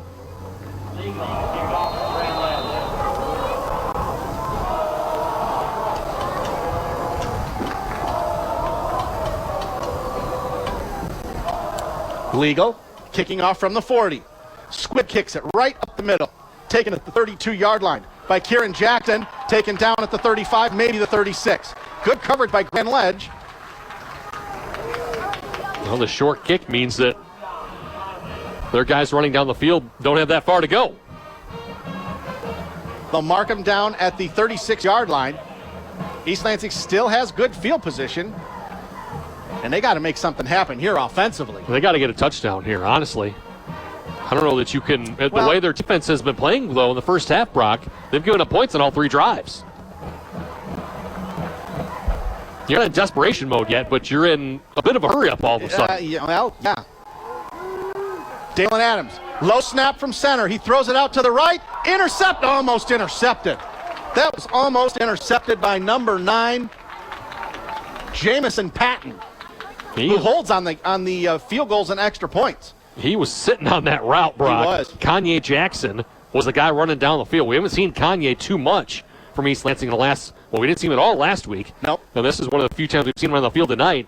He was running the wheel route down the sideline, and the pass from Adams was a dangerous one. And it was short, too. Mm-hmm. Right idea, not the greatest execution. Wheel routes work. Needed a little bit more touch on it. Yep. 11:04 to go, first half. Adams under center. Jace Clarizio behind him. Dorian Jackson in motion. Fake handoff to Clarizio. And Dalen Adams tries to get away from pressure. He does. Rolls out to the left. He's got a man out there. It's over everybody's head. 2 guys open. He was looking for Evan Boyd, but it was over his head, and it's going to be 3rd down. Teddy Williams had him in the grasp, but he was not officially down. Was still moving. Referee did not blow the whistle. That was a good job of letting the play continue. Yep. And you're right. Actually, Clarizio was in the same area too, but just too much on the pass from Dalen Adams, who started the ball game 0 for 4 now. 3rd and 10 from the 36. East Lansing's had good field. Well, this is the 3rd drive. 2 drives they've had good field position. Yep. The second one he didn't. 3rd down, 10. 3rd and 10 from their own 36. Ball on the left hash, going from left to right. Adams in the gun. 3 wide receivers. 2 to the right, 1 to the left. Rolling to the right, looking. Sees a man out there. It's caught in Grand Ledge territory, and it's a 1st down. Evan Boyd. That's Evan Boyd. He was covered very well by number 16. That's Drew Garza. But nice catch by Boyd, and a huge 1st down for East Lansing. Yeah, 16 yards to move the chains. And that pass was a little bit high too, but Evan Boyd, about 6'8" out there, he can go up and haul it in. Fulton leading Morris 12-0 in the second quarter. Wow. Some surprising scores tonight, Brock. That would be a bit of an upset. Under center is Dalen Adams. Dorian Jackson in motion. Handoff. That's Clarizio. Gets into Grand Ledge territory. No, that's not Clarizio. That's number 16. That's Noah Lopez getting his first carry of the game, and he's got a 1st down. Down to the 33-yard line. Gain of 15. A little bit of a delayed handoff on that, and Lopez hit the hole hard. Junior running back between the tackles. Got all the way down to the 33-yard line, and the safety had to make a stop. Real good crowd here tonight at Grand Ledge. Not quite a sellout, but more than 3/4 full. 10:15 to go, first half. Grand Ledge leading East Lansing 17-0. Adams, pitch out. It is Clarizio. Caught behind the line of scrimmage. Oh, he gets away from a defender, and he's going to get a small gain out of it. Got away from 2 guys. Got away from Teddy Williams and Andrew Konechny in the backfield. Ethan Harbin, number 44, eventually took him down. But he got 2 out of it. They're going to give him 2. Wow. Should have lost 4 or 5 and ended up with 2. 2nd down and 8. 9:45 to go, first half. Brock Palmbush, Eric Doc Love, glad you're joining us here on the game, 7:30 a.m. WVFN. Lopez comes in to replace Clarizio, who just had that carry.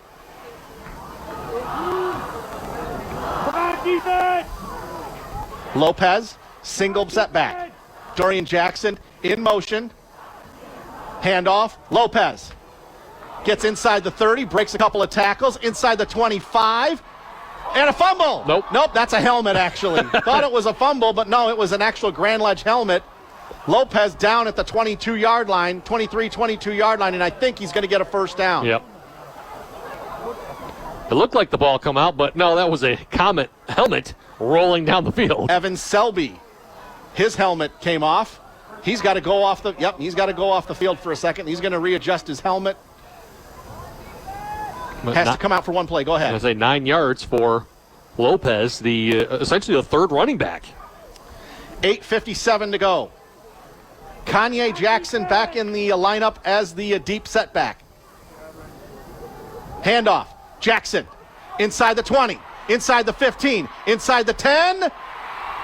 Touchdown. He's in. Touchdown, Kanye Jackson. His first carry of the game. It goes for 22 yards, and East Lansing's on the board. That's the drive they needed to get back into this ball game. And clearly, Kanye Jackson has not been healthy for a good part of this season, especially the latter part, and they've been subbing him in every once in a while. And that time he made it count. Mitchell Roberts is going to come in and kick the extra point.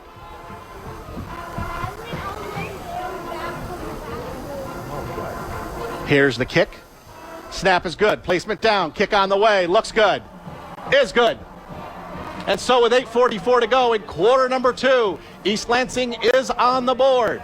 It's now Grand Ledge 17, East Lansing 7. A 30-second break and we're back on the game. 7:30 a.m. WVFN, brought to you by Cherry Creek Mortgage Company in DeWitt and the Greater Lansing Sports Authority. The Greater Lansing Sports Authority wants to help you with your next athletic tournament or event. Since 2007, they've worked to make Greater Lansing a premier host city, drawing Doc Love here at Lindsey Adams Stadium. Kanye Jackson has just scored for East Lansing. They are on the board. It's 17-7 Grand Ledge. Mitchell Roberts is going to kick off. And here is the kick. It is high. It is deep. It goes into the end zone. Just barely got into the end zone. And in high school football, if the ball touches the goal line or crosses the plane, as they say, it's an automatic touchback in high school. Sean Foster waited, and it bounced and bounced and bounced and finally rolled in, and it got pretty dangerous there for a minute. So let's see what Grand Ledge does to respond. They'll get the ball at their own 20-yard line. They've moved the ball very, very well. They've had the ball 3 times and have scored all 3 times. 2 touchdowns and a field goal.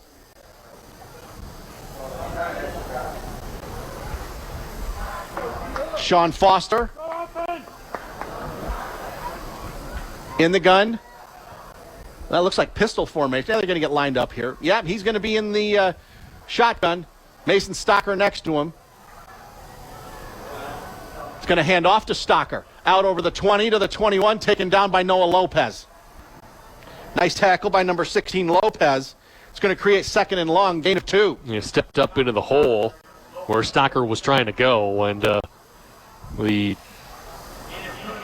dual threat offense, defense, Noah Lopez makes another stop. Second down and 8.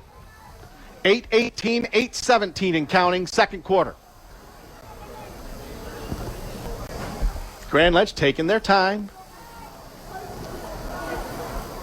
East Lansing defense, they want to get a stop. Coach Bill Faracco looking for their first stop of the first half. Pistol formation, Foster. He's going to run to the left. Oh, gets a good block on the outside, out over the 25 to the 26, maybe the 27. He's taken down there by number 9, Jalen McFadden. Yeah, Kanye Jackson was also there to make a stop. The block by Mason Stocker on the outside allowed him to get out that towards the sideline. He got 5, maybe 6 out of it. He's going to get a good mark to the 28, so a gain of 6. If it had not been for that block, it would have been maybe a 1-yard gain. It's going to be 3rd and 2. 7:24 and counting. Here's that chance for that Trojans D to get a stop.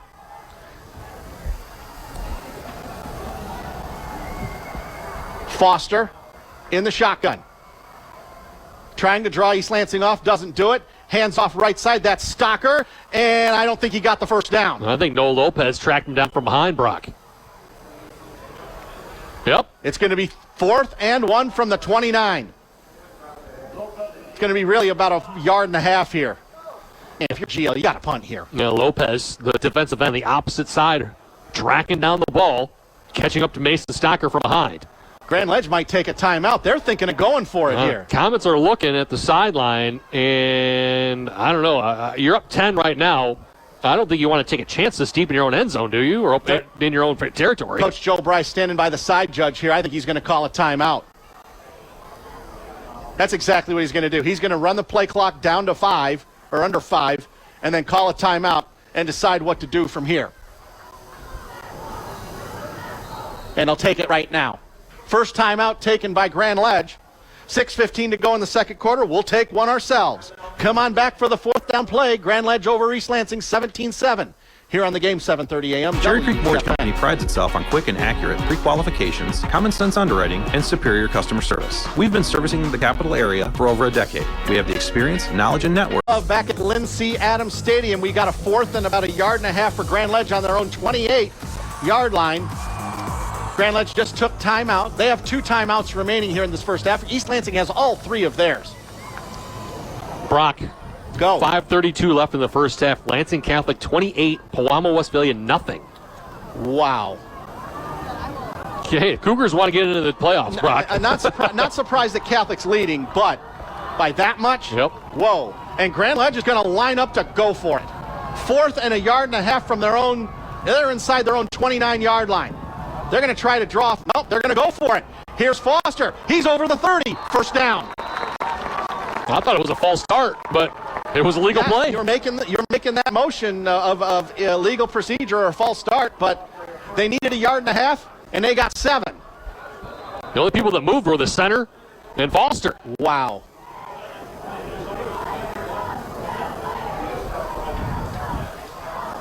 They caught East Lansing off guard, Brock. They did. We both would have punted in that situation.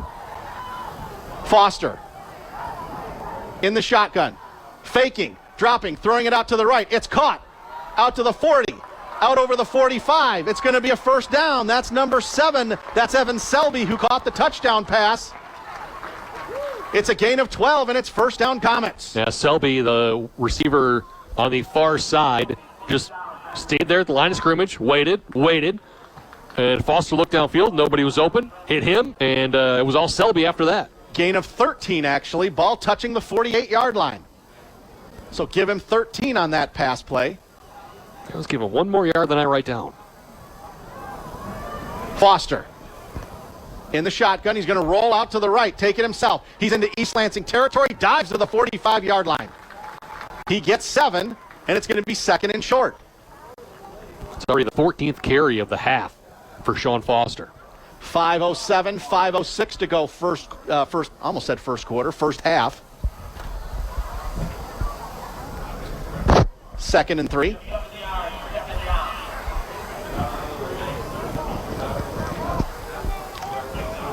Grand Ledge being very, very patient. Leading by 10, 17-7. Foster dropping to throw. Throws it out to the left. It's caught there. This is going to be a first down inside the 40 to the 35-yard line. Number 22, Preston Bonet. His first catch of the game. Flanker screen. Simple pass. Yep, they've run that a couple of times, and the corner's playing so far off. Playing off, yeah. That gives them that first down. 4:31 and counting. First down, Grand Ledge. Ball at the East Lansing 35. 10 more yards and a first down?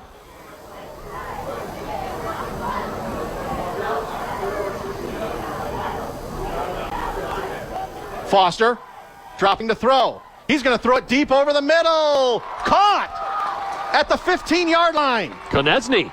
Andrew Konechny with a guy draped all over him. And it's going to be first down and 10 from the 15-yard line. Gain of 20. Deep in route by Konechny, and the safety was playing off just enough.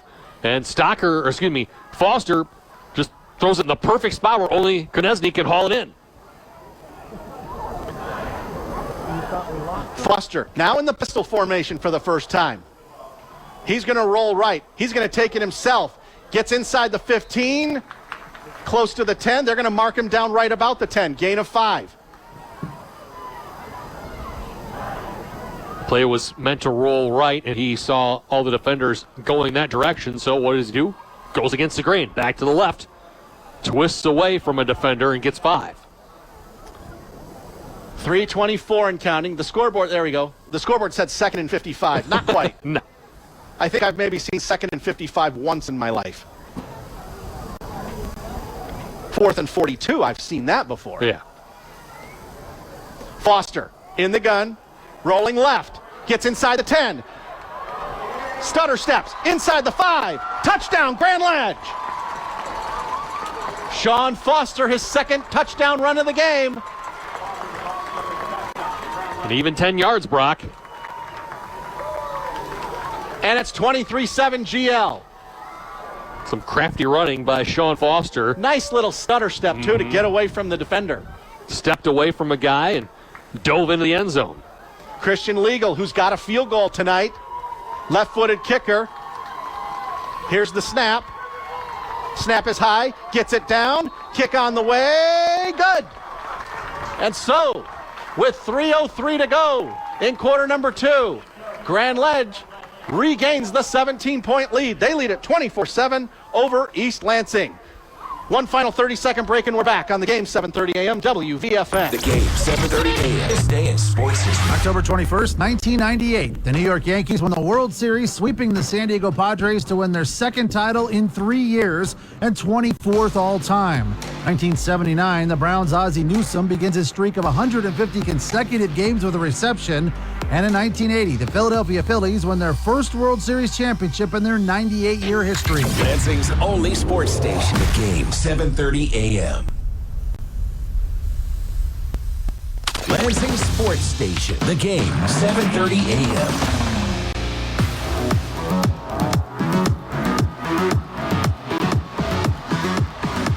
Brock Palmbush, Eric Doc Love here at Lynn C. Adams Stadium on the campus of East Lansing High School. Grand Ledge has dominated for the most part, leading East Lansing 24-7 in a game that will decide a share of the CAAC Blue Championship. Holt's already clinched a share of it. They beat East Lansing last week 16-13. But the winner of this game will share that title with Holt. Grand Ledge has scored every possession, Brock. 3 touchdowns and a field goal. That's pretty good right there. 3:03 left. East Lansing's got all 3 of their timeouts left. East Lansing's had some kicking problems today. They had one punt partially blocked and another one that was almost blocked. Christian Legal, the left-footed kicker, kicking off from the 40. Going from right to left. Here's the kick. It is high. It is short. It is taken by Dorian Jackson at the 19. Out over the 25. Looking. Can't find anybody. Now he backtracks, and he's going to be taken down inside the 15-yard line. We've got a flag down, Eric. And we got a Grand Ledge man down as well. It's right around the 32-yard line. If this is on East Lansing, if I'm Grand Ledge, I decline it. Yeah, because you're way back inside the 20-yard line, back about the 16, 17-yard line. Dorian Jackson trying to do too much right there.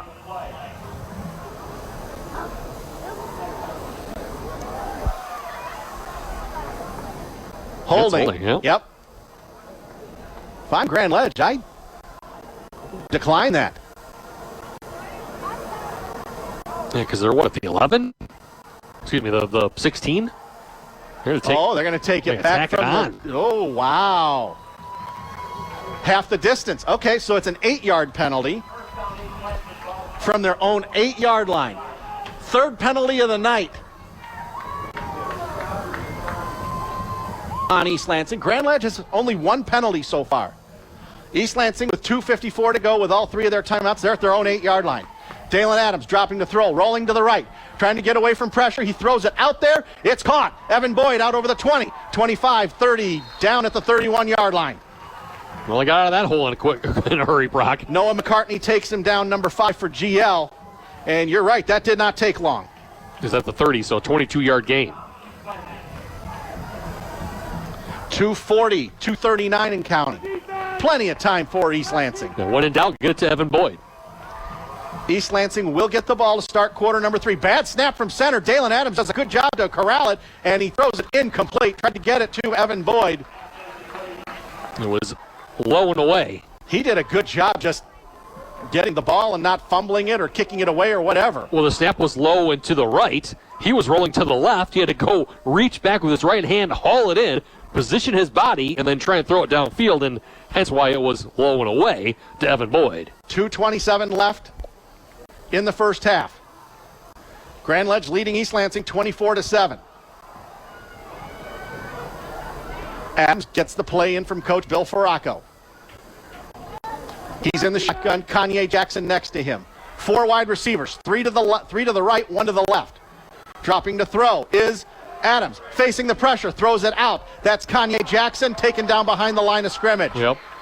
Number 44, Ethan Harbin, who's played a heck of a game tonight. And now we got a timeout. East Lansing. East Lansing, they call their first timeout. They have 2 remaining. So it'll be 3rd down and 11, but nice job covering that screen by Grand Ledge. Well, they faked the wide receiver screen to the right on Evan Boyd and hope that the defenders are going to roll out that direction and then throw to the left the opposite way to the running back, Kanye Jackson. It wasn't happening. Grand Ledge stayed home and was stout defensively. Ball at the 29-yard line. It'll be 3rd down and 11 from the 29. Both teams have 2 timeouts left.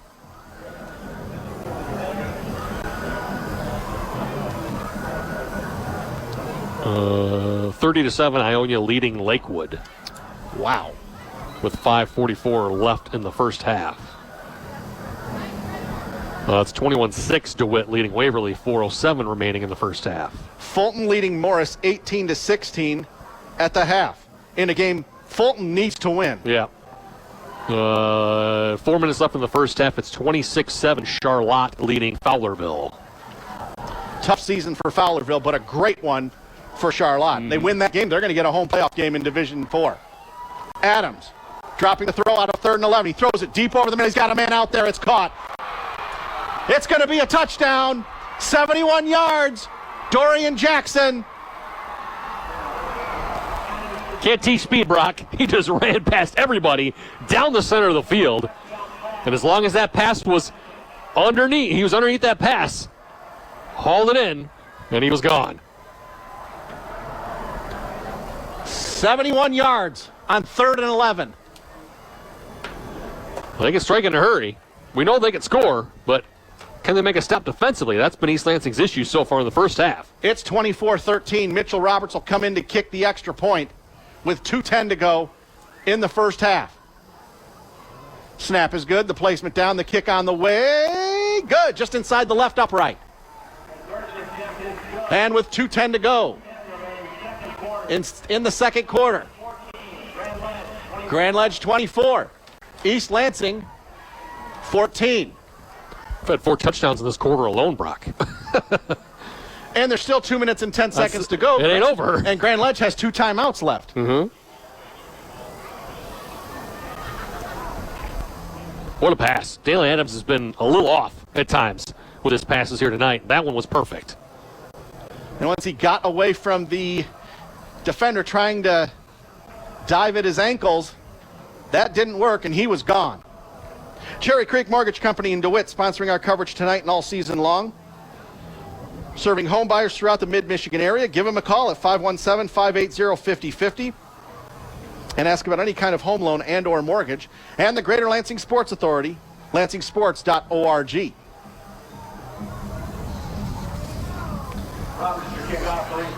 Mitchell Roberts is going to kick off from the 40.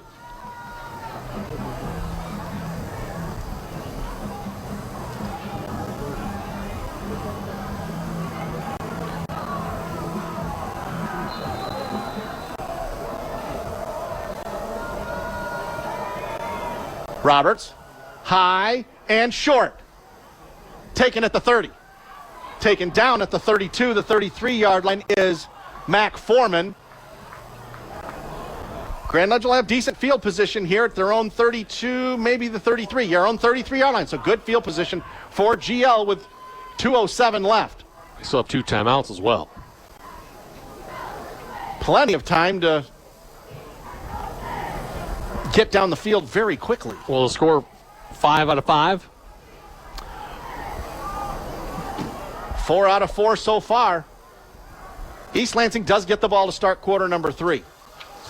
Keep that in mind. Foster dropping to throw, trying to get away from pressure. He does. And now he's going to throw it high and deep, and it's almost intercepted. Ooh. Number 18 for East Lansing was out there. Or no, was that Lopez? That was number 16, Noah Lopez. I'm sorry. There were a couple of guys out there. Yep. And that pass by Sean Foster was ill-advised. To say the least. He was trying to throw deep down the field, and he didn't have anybody down there. If he had taken off and ran, he could have easily picked up a first down. Doc, there is a number 18 on East Lansing's squad if you have an updated roster. I don't. Let's tape down. I can't do it. Yeah, okay. Well, here's another pass thrown out here by Sean Foster, and it's incomplete. Trying to get it to Evan Selby. You know, Selby over there. It's going to be 3rd down and 10 from the 33-yard line. Minute 55 to go. Trying to find out who number 18 is for East Lansing, who almost had the interception. Junior Julius Goodwin. Julius Goodwin, okay. Well, he wears number 20 on the roster that I have, but he's actually number 18. Okay. Now here's a run around the left side. Here's Sean Foster, jukes a man over the 35 to the 37-yard line. It's going to be 4th down. And now East Lansing's going to call their second timeout. Well, East Lansing got to stop, Doc. Yep, that's their first of the half. It's going to be 4th down and 5. He did get out to the 37-yard line, but if you're Grand Ledge, you absolutely punt here. Mm-hmm. They went for it on 4th down last time. On 4th, that was 4th and a yard and a half. I still would have punted in that situation. Me too. Apparently we're too conservative, Brock. Apparently. Hey, I love being aggressive offensively, but that's borderline. I would have punted in that situation. It worked out for Grand Ledge. It did, yep. But, yeah. If this was Madden football, then that's an easy choice to do. But this is not it. But now it's 4th and 6. They say it's a gain of 4, not 5, so gain of 4. So 4th and 6 from the 37. Minute 49 to go in the first half. And Sean Foster's going to go back in punt formation. And they're going to mess around here. You wouldn't think. If it was 4th and less than a yard, maybe you take that chance. 4th down, 6 yards. Here we go. Evan Boyd going back for East Lansing.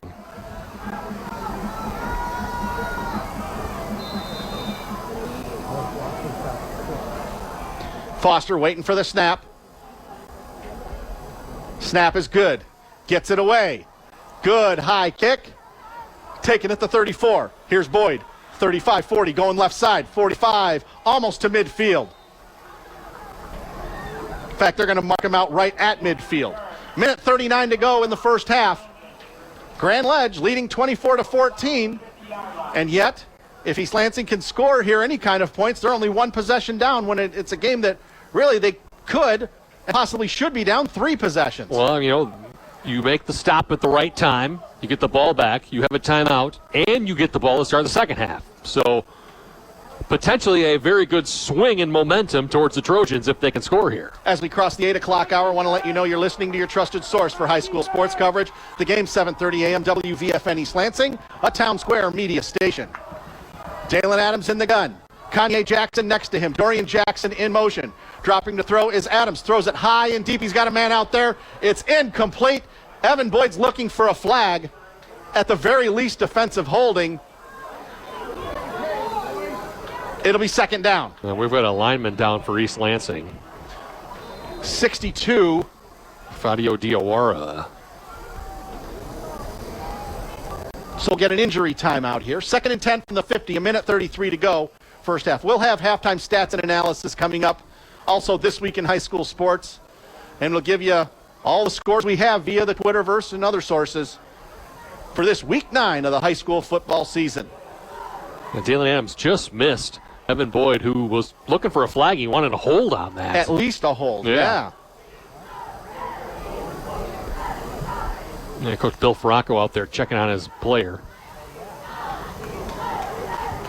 Diawara is up, and he's trying to. He's He's limping along. He's gingerly working his way upfield, but it's nice to see him up off the turf and walking off. But he also won't be coming back in the game after one play, you wouldn't think. No. This is my first chance seeing the field turf here. Oh, that's right. You weren't here the last time. It was Nope. Jesse Goldberg-Strassler and myself. I was attending to something more important. Something more important, little Luca. 93 seconds to go in the first half. Dalen Adams in the gun. 3 wide receivers right. Dropping to throw is Adams. Feeling some pressure. He throws it over the middle. It's caught. Now it's dropped. Incomplete. Grand Ledge says it's a fumble, but the officials immediately say incomplete pass. He never really had possession. Did Evan Boyd. Yeah, Boyd had it about 6 yards down the field, had to come back for that pass. It was a little away from him, and then a defender came in and knocked the ball away literally as he was making the reception. So it can't be a fumble because he never completed the catch. So it'll be 3rd down and 10 from the 50. I don't want to talk about the whole process of the catch. Yeah, let's not get I'm not going to bring that up. But 1:26 to go in the half. 3rd and 10 from the 50-yard line. Adams rolling to the right. Looking. He's going to throw it high and deep over everybody's head and complete. Looking for Evan Boyd, but he was double covered. Foster was there. So was Evan Selby. Selby's played a heck of a first half for the Comets. Yeah, both sides of the ball. And it'll be 4th down and 10 for East Lansing. And you would think EL would punt here. Yep. Here comes Mitchell Roberts. Yeah, you got to kick it down inside the 20-yard line. Yeah, that's what they're hoping for at least, or inside the 10. Well, they've had problems kicking. They've got a 3-yard punt and a 13-yard punt tonight. Roberts is a very good punter, just... Well, allowed pressure up the middle. That's been their biggest issue. True. Yep. Minute 20 to go. Here's the punt. Low snap. Uh-oh. Oh, it's fumbled, and it's tipped again. Grand Ledge is going to get it in great field position, takes a good East Lansing bounce. It's going to end up being a 13-yard punt to the 37-yard line. That's the second time they've had punt tipped. 55 aided Chambly, a senior, got that one. It did take a good East Lansing bounce to the 37. It'll be a 13-yard punt.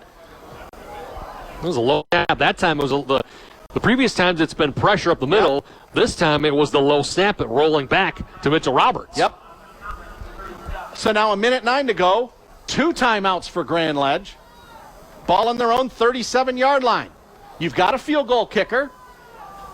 Christian Legal's already made a 35-yard field goal, so you don't necessarily need a touchdown here. Foster in the gun. Dropping to throw. Throws it out. It's tipped. Incomplete. That was tipped by number 8, Christian Vertrees. Got the big paw up there. Knocked it away. 2nd down and 10. Yeah, got his hand. Knew he wasn't going to get the pressure in on Sean Foster. So what do as a defensive lineman? You get your hand up, hoping to knock the ball away. Minute 5 to go. 2nd and 10. Foster had started the game 6 for 6, and he's missed his last 3 passes. 1:05 to go. First half. Foster rolling to the right. Now he's going to fake. He's going to go left. If he gets by one man, he's got a first down. He's close to a first down. Escorted out of bounds by Kieran Jackson. But he will have a first down to the 48-yard line with 58 seconds to go. Yeah, got 11 yards on that. Was looking for Teddy Williams running that deep crossing route. Was well covered, didn't want to force the throw down the field. Took off, and we know Foster has the speed to run away from people. Even Kieran Jackson couldn't catch up to him in time. 1st and 10 at the 48-yard line. Ball on the near hash. Foster is in the gun again. 2 wide receivers left. Stocker next to him. Foster throwing deep over the middle. Almost intercepted by Evan Boyd. Oh, man. Should have been probably. He was sitting back there playing safety, playing center field, trying to find Teddy Williams was Sean Foster, and a late flag just came in, Brock. We'll check on the flag. Dead ball on sideline warning. East Lansing. Yep. Next time is a penalty. So no yardage there. That's just a warning. What is it, a 5-yard penalty if it happens again? Yes. 52.4 seconds left. in the first half. This is just the first half, folks. Are you not entertained? It's been an entertaining first half, that's for sure. Lots of points, lots of big plays. 2nd down and 10 from their own 48.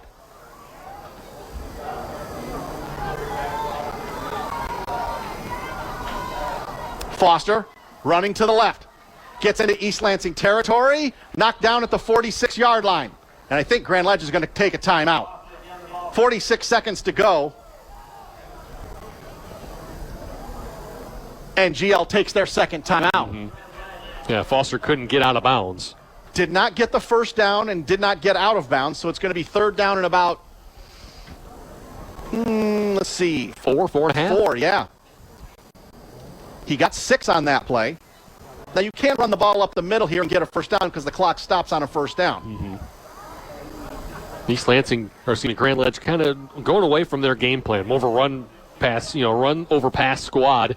And then, with the limited time here running out, they've been trying to throw a little bit more, but I think they can stick with it a little bit more. They could have stuck with the ground game just a little bit more even to begin this drive because you just said you can get the clock to stop if you pick up a first down. Right, and then the clock would restart on when the ball's ready for play, when the chains are set and ball's ready for play.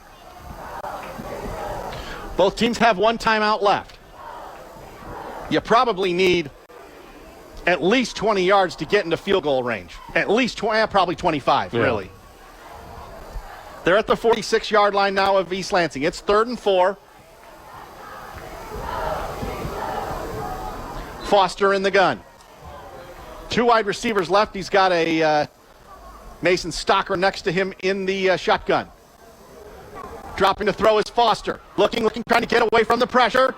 Looking, throws. It's caught for a first down, but we got a flag. Yeah, this one's going to come back.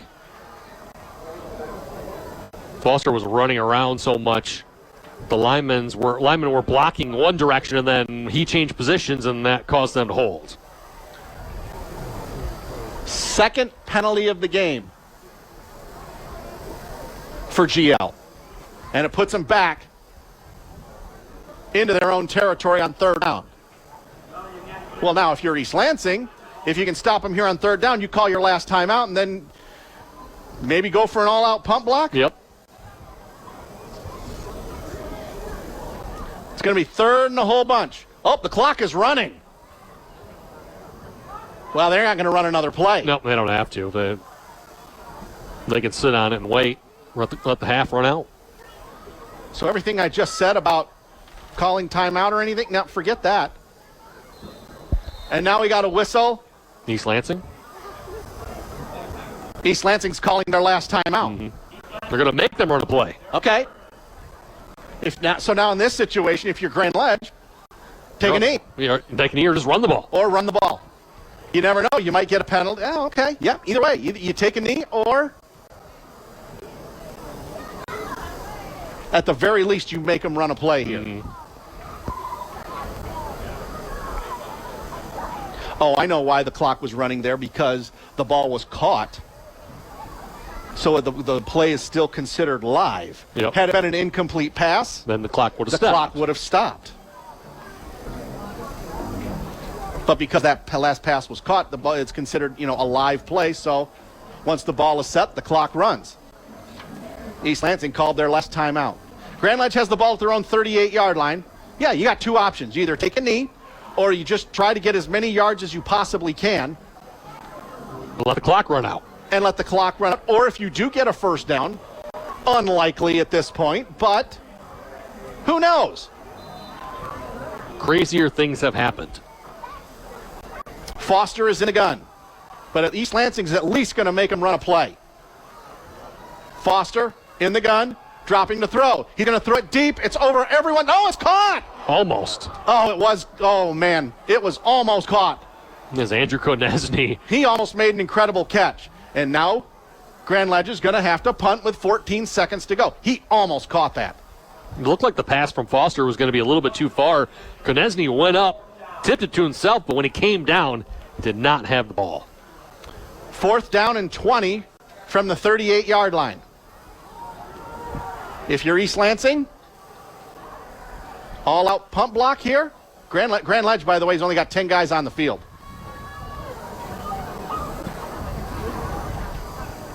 Foster, back in punt formation. The snap is good.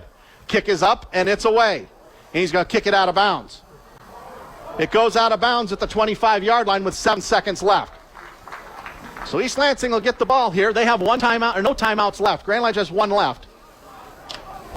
And if you're East Lansing, pretty much anything is acceptable here. Mm-hmm. A run, a pass, or you just take a knee. Pretty good punt under the circumstances. 37 yards.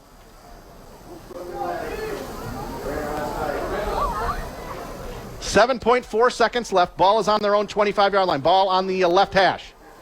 And East Lansing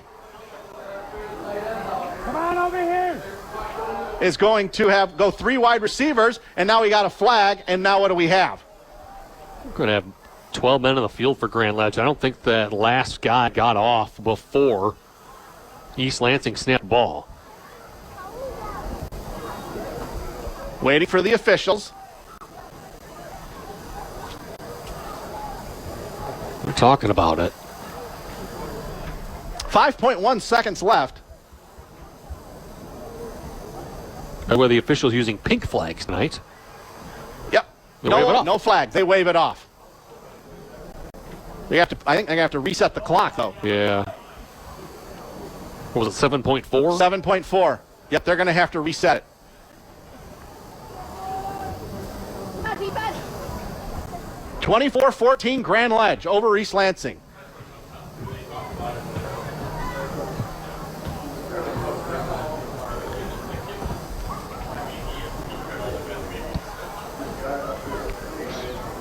Well, they're not. There they go. Now they've reset. Well, it says 074 now.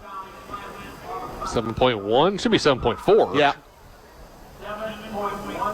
Okay. Okay, 7.1 seconds. All right. It did say 7.4, but hey, you know what? 0.3 of a second. Dalen Adams taking the snap from center. He's going to throw it deep over the middle. Caught by Boyd. 35. He's out over the 40.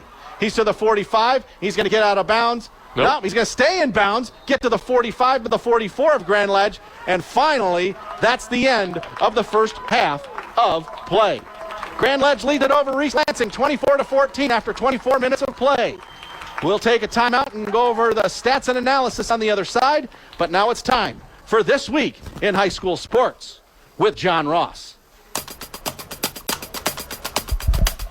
An undefeated volleyball team suffers defeat for the first time, and the football playoffs are just around the corner. I'm John Ross, and this is This Week in High School Sports, powered by Michigan Student Aid. This is the final week of regular season football action as teams across the state look to qualify for the playoffs. Sunday, October 23rd is Selection Sunday, when teams will learn their fate. The selection show will be broadcast live at 6 p.m. on Valley Sports Detroit, and all the pairings will be posted on MHSAA.com at 7 p.m.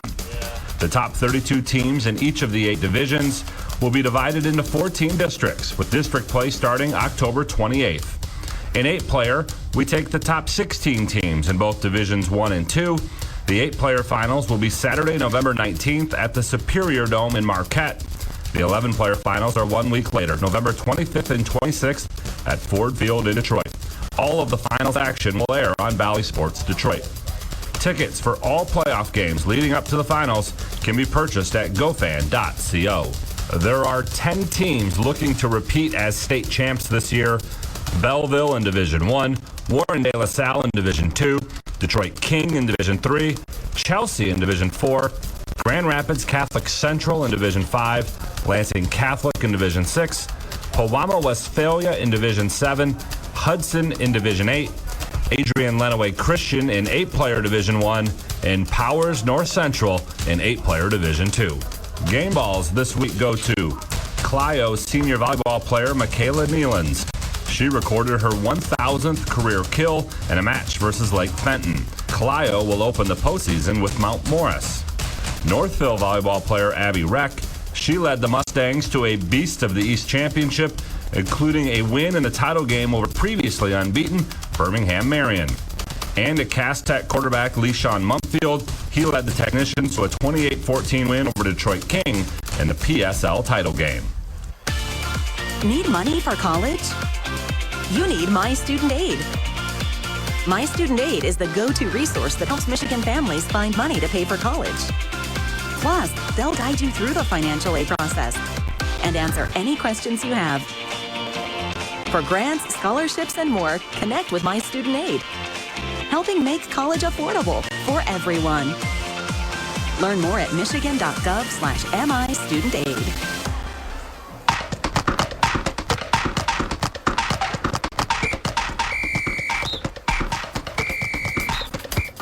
Our weekly Be the Referee feature takes a look at the fine art of officiating with the MHSAA's Sam Davis. It's tournament time for boys soccer, and that means the return of the shootout. In the regular season, games can end in a tie, but postseason games need to have a winner. If a game is tied at the end of regulation and the 20-minute overtime period, we move to a shootout. Each team gets 5 attempts from the penalty spot, alternating between teams. If, after 5 attempts, the teams still remain tied, it moves to 1 kick for each team until the tie is broken. Now, what happens when a kick is stopped by the keeper but has enough spin on it to roll back across the goal line? That's a goal. The shootout attempt isn't complete until the ball stops moving, goes out of play, or the referee stops play. Thanks, Sam. Now more than ever, we need officials. If you're interested, go to the MHSAA website now to register. On the golf course, 4 teams and 4 individuals were crowned state champs over the weekend.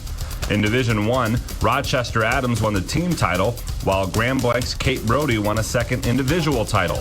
In Division 2, Farmington Hills Mercy was the top team, and Byron Center's Macy Elzinga was the best individual. In D3, Macomb Lutheran North took team honors, and they were led by medalist Lauren Timpt's second straight individual title.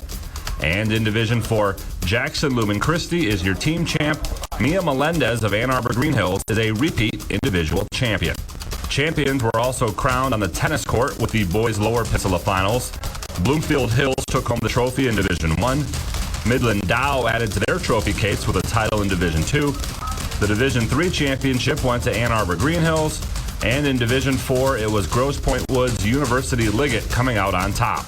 For more on both the golf and tennis championships, please visit MHSAA.com. You've been listening to This Week in High School Sports, powered by Michigan Student Aid, a production of the MHSAA Network. Thanks for joining us. I'm John Ross, and we'll see you next week. You should be driving a Kia.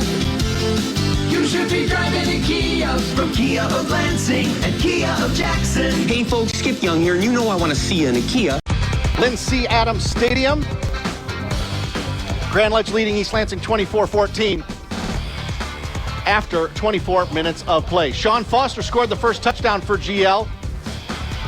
Starting the first, they got the ball first. Grand Ledge went right down the field and scored. Sean Foster, a 4-yard touchdown. 7-0 Grand Ledge at the 9:54 mark. After a partially blocked punt, Grand Ledge got down into scoring position. Didn't get a touchdown, but Christian Legal hit a 35-yard field goal with 3 minutes to go, and it was 10-0 Grand Ledge. That was the score at the end of 1 quarter of play. After another poor punt by East Lansing, Grand Ledge got a touchdown pass. Sean Foster to Evan Selby, a 10-yard touchdown pass. The extra point was good, and early in the second quarter, it was 17-0 Grand Ledge. East Lansing got on the board right after that. Kanye Jackson, a 22-yard touchdown run for Kanye Jackson. Extra point by Mitchell Roberts was good, and it was 17-7 Grand Ledge at the 8:44 mark of quarter number 2. Grand Ledge came right back down. Sean Foster, a 10-yard touchdown run at the 3:03 mark of quarter number 2, and it was 24-7 Grand Ledge after the made extra point.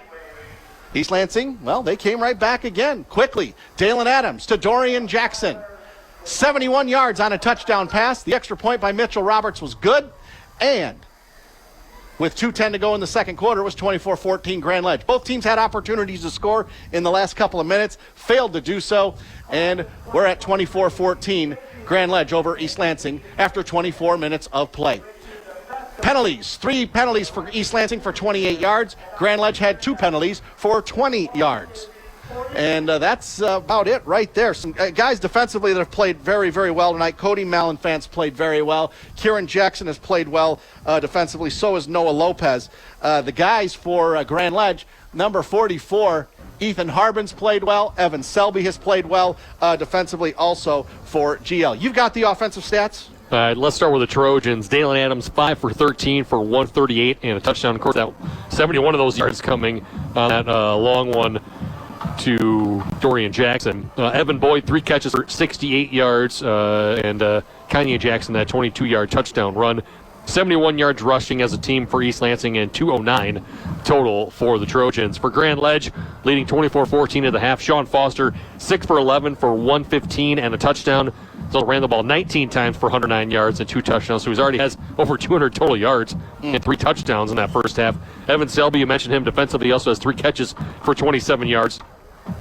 Grand Ledge has rushed for 135 total and 250 overall in this one. So 250 to 209. And you'd think it'd be a little bit more of an edge for the Comets being up 10 points, but East Lansing has moved the ball a little bit more there in the second quarter and closed the gap a little bit. East Lansing will get the ball to start quarter number 3. We'll take a timeout and we will come back. We'll have scores from around the mid-Michigan area coming up on the other side. You're listening to your trusted source for high school sports coverage. The Game, 7:30 a.m. WVFN, brought to you by Cherry Creek Mortgage Company in DeWitt and by the Greater Lansing Sports Authority.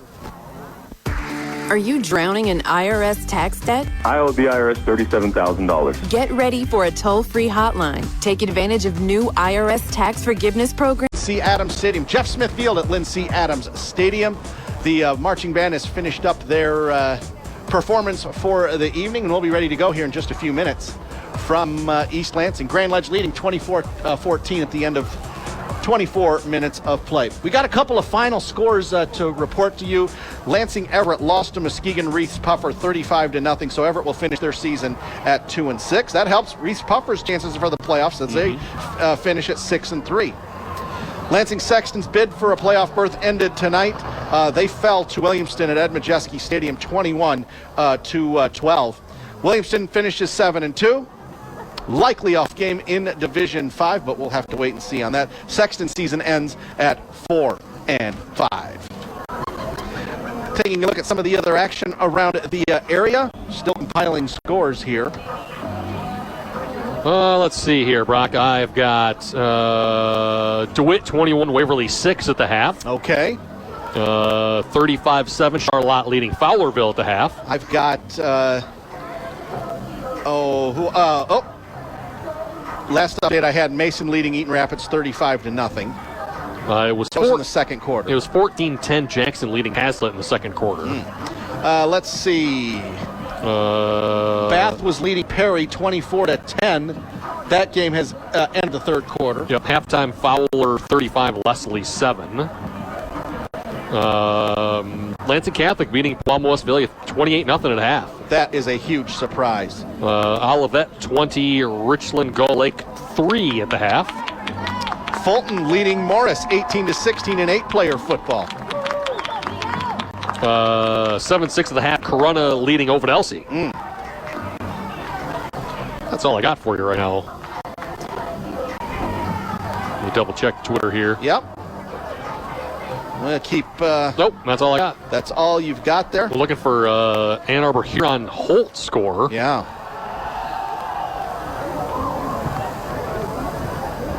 See if I can look that up real quick. No. Twitter found nothing on that one for you, Brock. How about this for a surprising score? This is a bit out of our area, but Chelsea, the defending state champs in Division 4 last year, they're losing to Dexter 31-0. Wow. That is a surprise.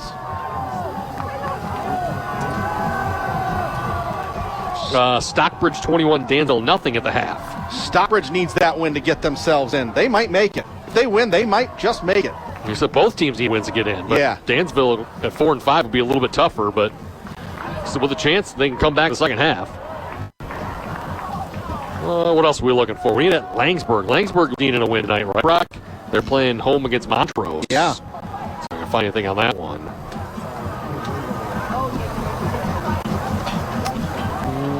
Grand Ledge is out on the field stretching right now. East Lansing coming out onto the field right now. The clock is down to 5 seconds here, but they're going to get an extra 3 minutes to get all stretched out.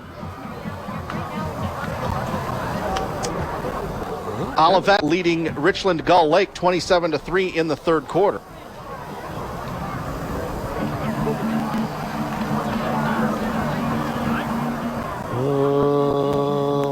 Montrose Langsburg score, nothing for you, Brock. Well, we'll keep trying in the second half. But, Doc, keys to the second half. East Lansing's going to get the ball to start quarter number 3. What does East Lansing need to do?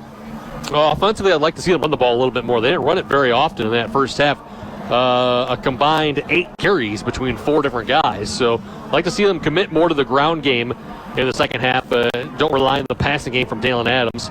And defensively, they're going to shore up against the run. The commit to stopping the run of Grand Ledge, because when Sean Foster gets out into space, he's been able to do some things out there. So commit to the run defensively and commit to yourself running the ball on the offense. Get Chase Clarizio some more touches. Maybe if he's healthy enough, you can get Kanye Jackson some more carries too.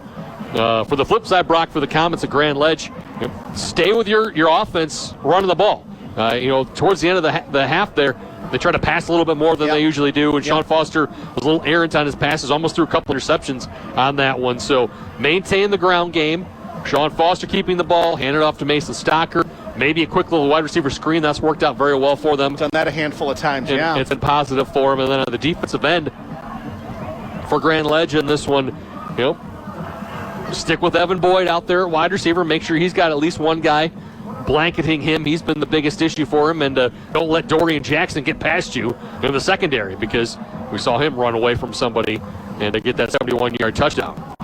Both teams finishing up their final preparation for the third quarter.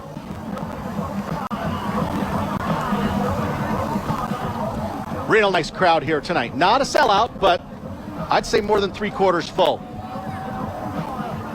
Officials are out conferring at the 40-yard line right now, going over what they need to go over for the second half. All right, let's go, Brandon. Been a well officiated first half. So far, so good. You probably heard us saying, let's go Grand Ledge. Well, here at East Lansing, we are in the auxiliary press box. We are behind the Grand Ledge supporters. Most places, we're behind the home stands.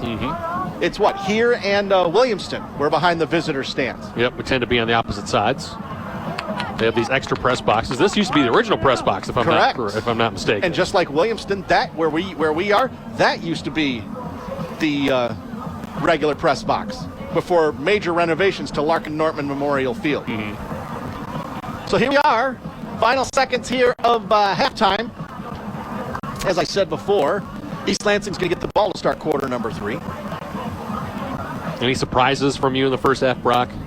As far as play calling or anything just like how high that? scoring it is. Yeah, yep. I know Grand Ledge got that 4th and 1.5 yards, but I still would have punted there. Yeah. And at one point, Grand Ledge was 4 for 4 scoring-wise, and then East Lansing's defense stepped up a little bit more in the latter half of that second quarter. Yep, so long way to go here. 24 minutes to go. 12 minutes are on the clock, getting ready to start quarter number 3. Grand Ledge will be going from right to left across your radio.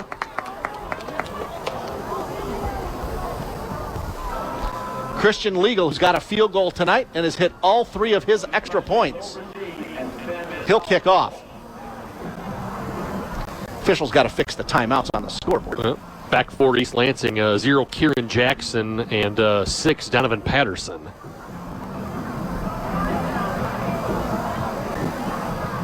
Yeah, it still says no timeouts for East Lansing, 1 for Grand Ledge. We know that's not correct. Yep. But he re-ups and gets their 3 to start. They do not carry over into the second half, do timeouts. There's probably coaches that wishes it would.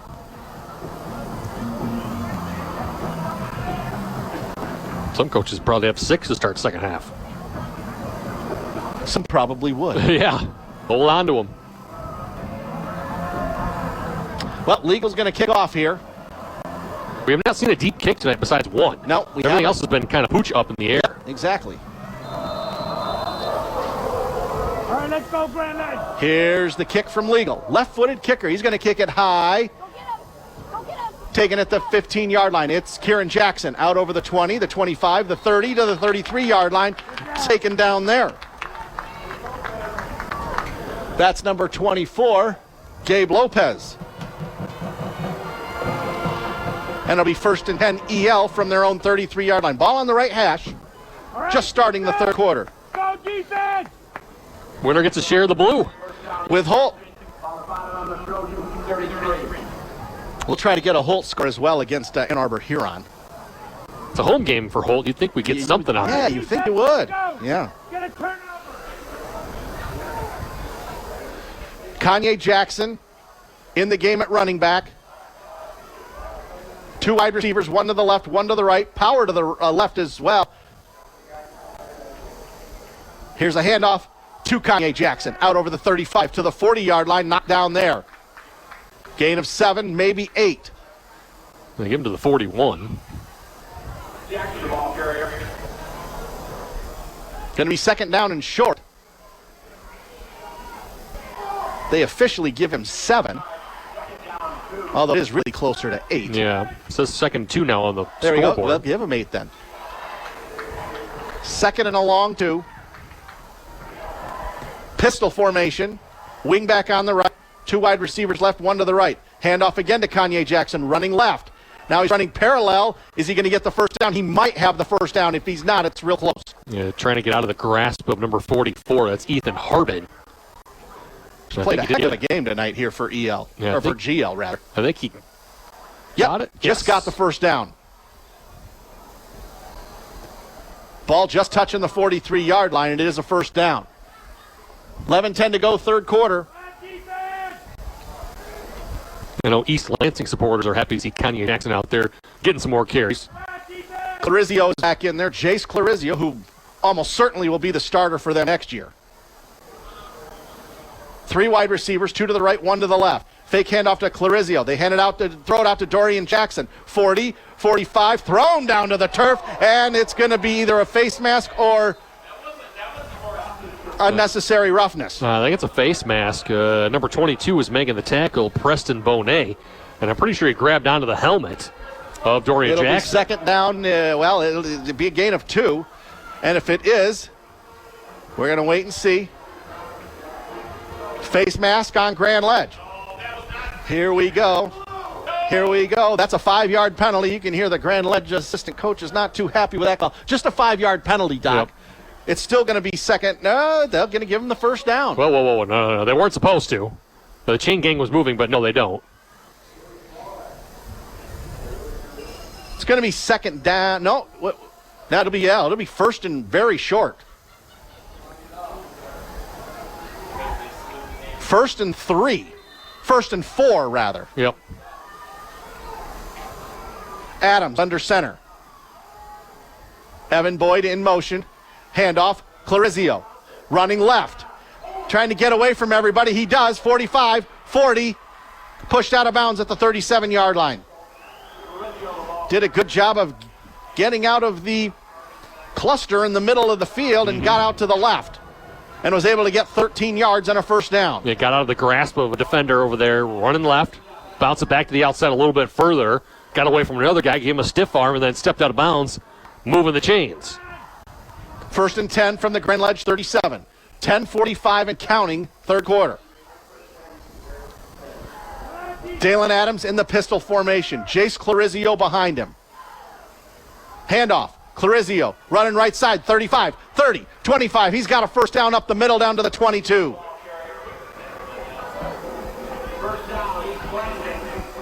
Taken down by number 5, Noah McCartney. Just 14 yards down that one. So 13 and 14 back-to-back carries by Clarizio. 10:17 to go, third quarter. That one was a handoff up the middle, excuse me. East Lansing trailing 24-14.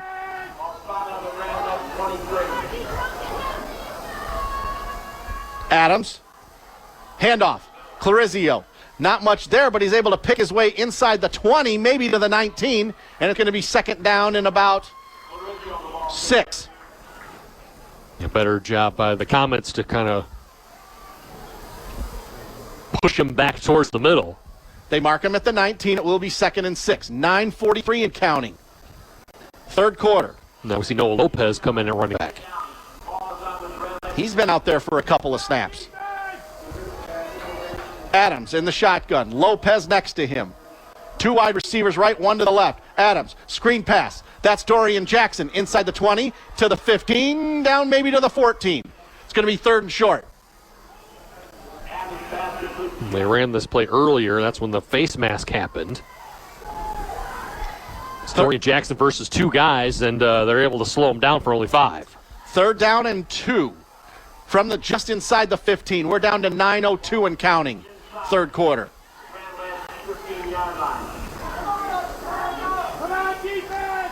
Adams in the pistol formation. Lopez behind him. 3 wide receivers, 2 left, 1 to the right. Handoff Lopez, left side, bounces it outside. Is he going to get the first down? I don't know. Ugh. It's close. He might have just gotten the 2.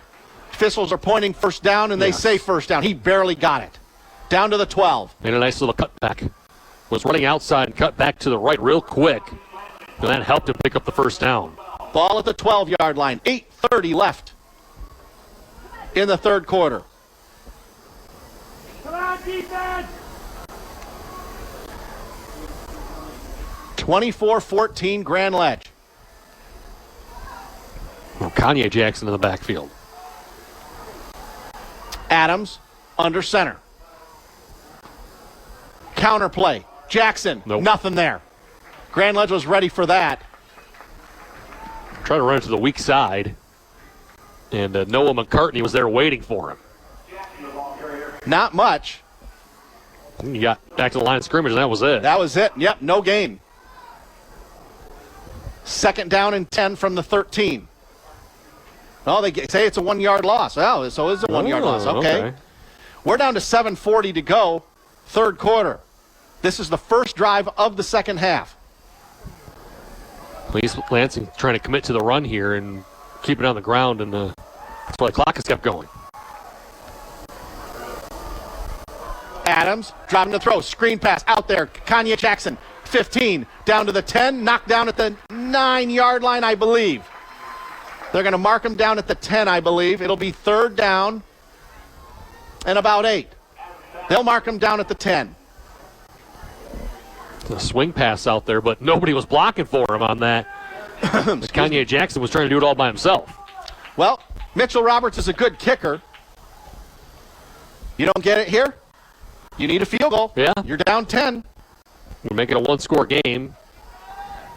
And nearly half the quarter is gone now. 6:46, 6:45 and counting. 3rd down and 8 from the 10. Clarizio next to Adams in the gun. Dropping to throw. Looking. Throws it out to the left. It's over the head of Evan Boyd. He was wide open, too. They had him. He had beaten the defender out there, but the pass from Dalen Adams was at the wrong shoulder. It looked like it was supposed to be to the outside, and that's where Evan Boyd was looking. The pass was thrown to the inside, back towards the defender. Selby was the only defender out there, but he was beaten. And Mitchell Roberts will come in and kick a field goal. Be from 27 yards out. Ball will be on the right hash mark.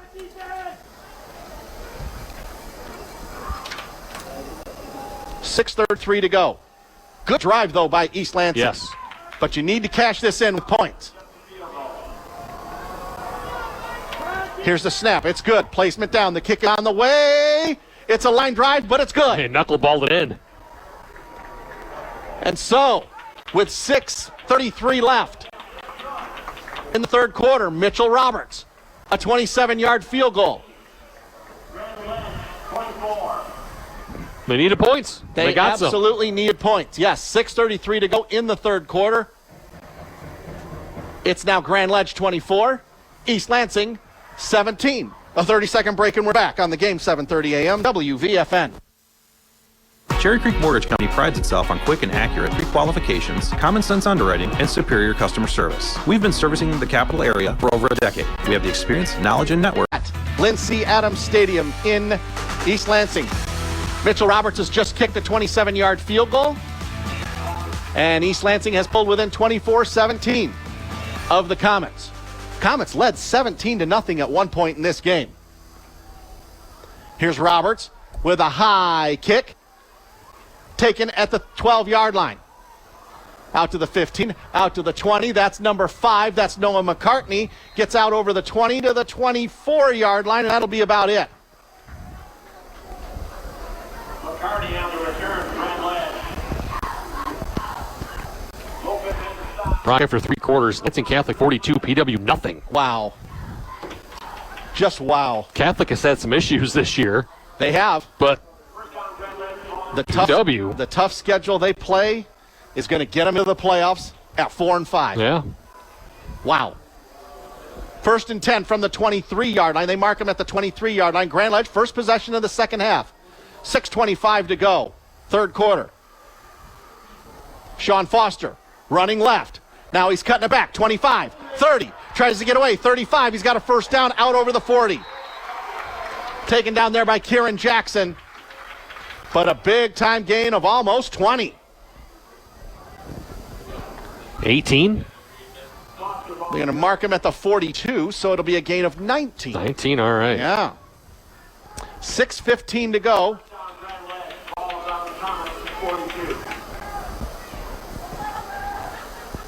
Foster's got that speed. When you get to the outside, look out. The agility to jump, cut, get away from defenders as well. Yeah. Oh, yeah. Foster in the gun. Fake handoff. He's going to take it himself. Not much there, maybe one. Yeah, better job by that D-line. Kieran Jackson was there. Christian Vertrees blew that one up early. And only one on that play. Gain of 1. So 2nd down and 9 from the 43. 5:52 and counting third quarter. The 21st carry of the ball game for Sean Foster. Only 2 people have carried the ball, him and Mason Stocker. He has 7 carries, does Stocker. 5:37 and counting, third quarter. Grand Ledge up a touchdown, 24-17. Foster, he's going to hand off to Stocker. He's got a hole over the 45. He's close to midfield. Now he's into East Lansing territory, close to a first down. He might have it. He's going to come up about a yard shy. Well, they say his knee was down at the 49-yard line, so it's going to be 3rd down and about a yard. Maybe a yard and a half. Tough running by Stocker, though. Broke a couple of tackles on his way for those 8 yards.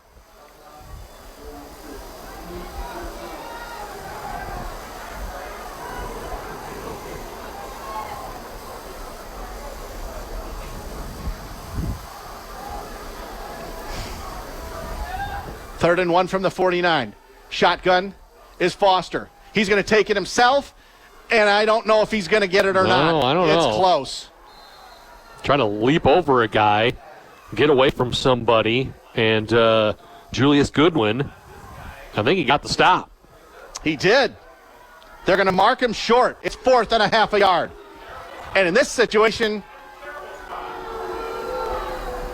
they're going to go for it.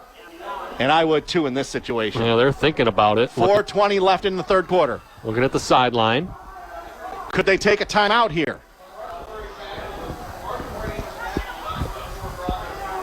Well, they're going to line up to go for it. Thinking about it. Look at their play sheets on their arm. Power set. Foster in the pistol. Handoff Stocker. First down. Yep. 45. Down to the 42, maybe the 41. Not even a chance on that one being short. He got 8 yards. 1st and 10, Grand Ledge at the 41. 3:53 to go. Third quarter.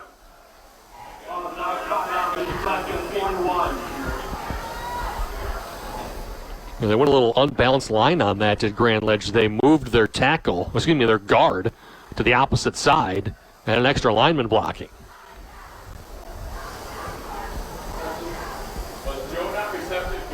$3:30 to go, third quarter. Power set again.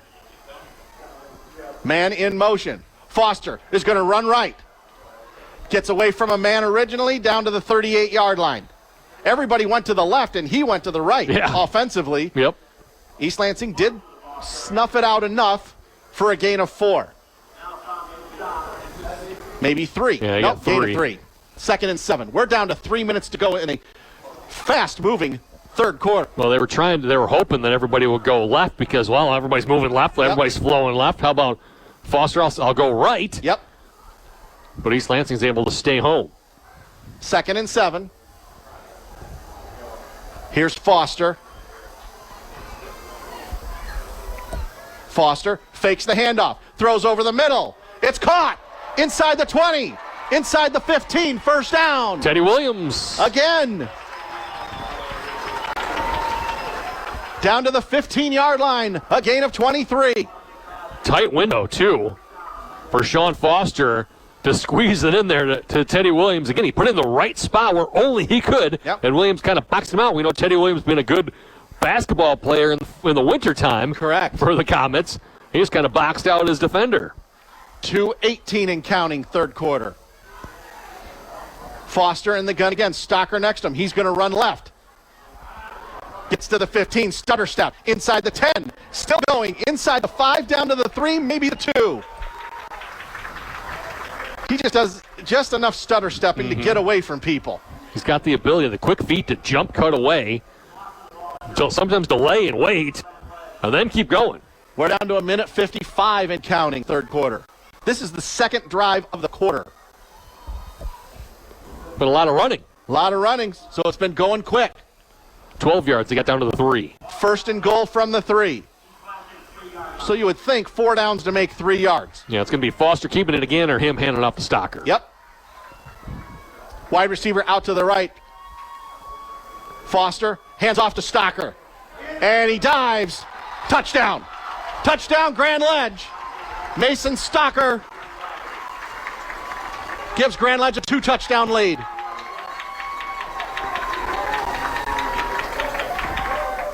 A little too easy on that. We knew it was coming, Brock.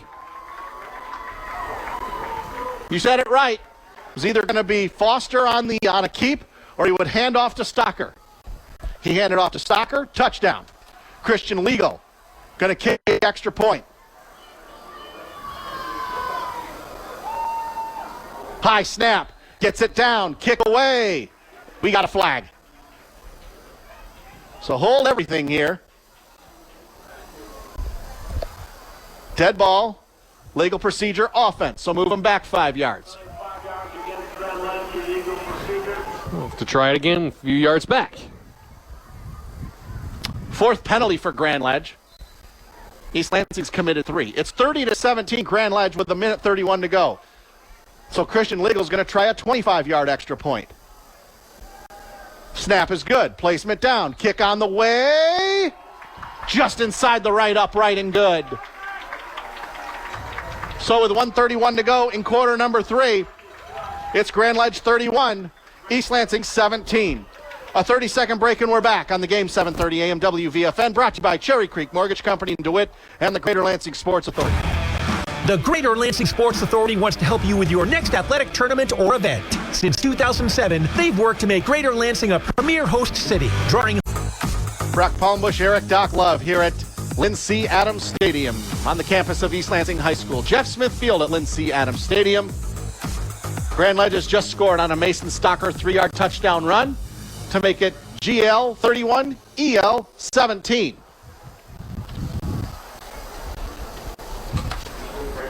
Well, East Lansing had done a good job there in the later half of the second quarter, slowing down the Grand Ledge run game and the Grand Ledge offense in its entirety, but Comets went back to it on that drive, Brock. Run, one big play down the field with a pass, and then more runs. Christian Legal going to kick off from right to left. It is high, and it's taken by Kieran Jackson at the 15, out over the 20, the 25, the 30, 35, 40, trying to get away from another man, but he's taken down right in the middle of the field at the 45-yard line. Great field position once again for East Lansing. I feel like East Lansing's had the better starting positions the majority of the ball game, but I haven't taken advantage of it. Not enough. First and 10 from their own 45-yard line. Minute 23 to go in the third quarter.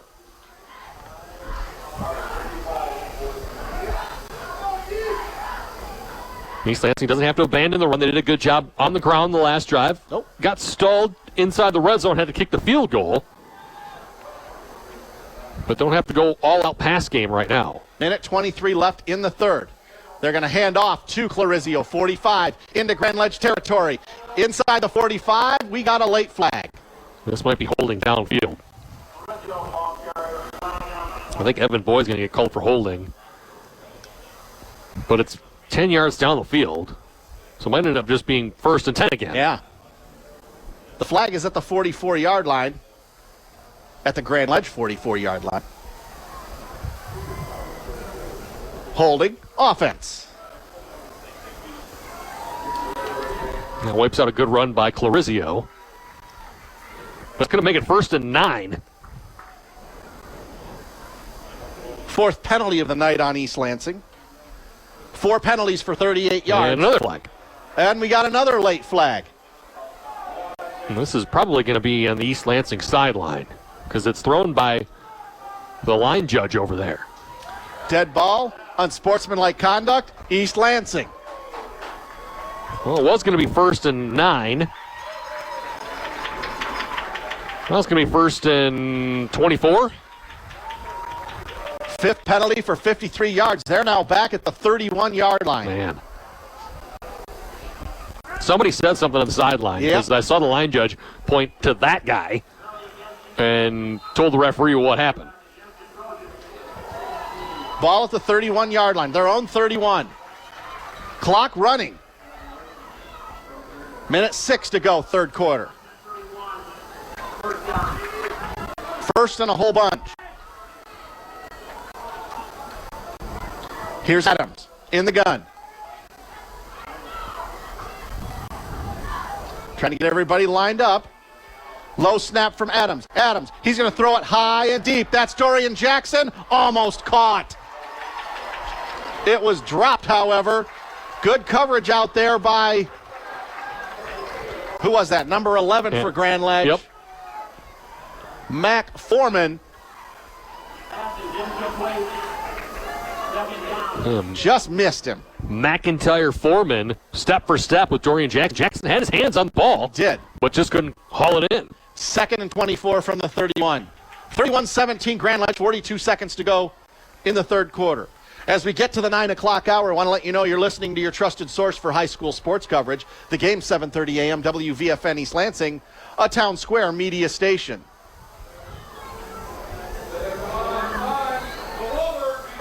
Here is Adams dropping to throw, trying to get away from the pressure. He's going to throw it away. He's got Jace Clarizio out there, and now we got a late flag. This might be roughing the passer. I think Adams got hit late. It is. It is. 15-yard penalty. That'll give the Trojans new life and a first down. 5th penalty for Grand Ledge for 45 yards. That'll move it up to the original line of scrimmage of the 46. Mm-hmm. That's a tough break for the Comets, too, because it was an incomplete pass. They had good pressure on Dalen Adams. He had nowhere to go. Threw the ball away at the last second. Fulton leading Morris 32-24, start of the fourth quarter. Oh, man. Fulton needs that win to get in. Yeah. Morris is probably going to get it. Excuse me. You're going to get it no matter what, right? Well, yeah, you're going to get in no matter what in 8-player Division II. It will be a first down at their own 46-yard line. 36 seconds to go in the third quarter, rather.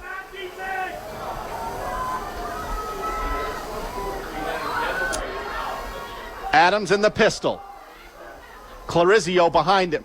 3 wide receivers, 2 left, 1 to the right. Handoff, Clarizio up the middle into Grand Ledge territory. He's got a first down down to the 41-yard line, maybe the 40.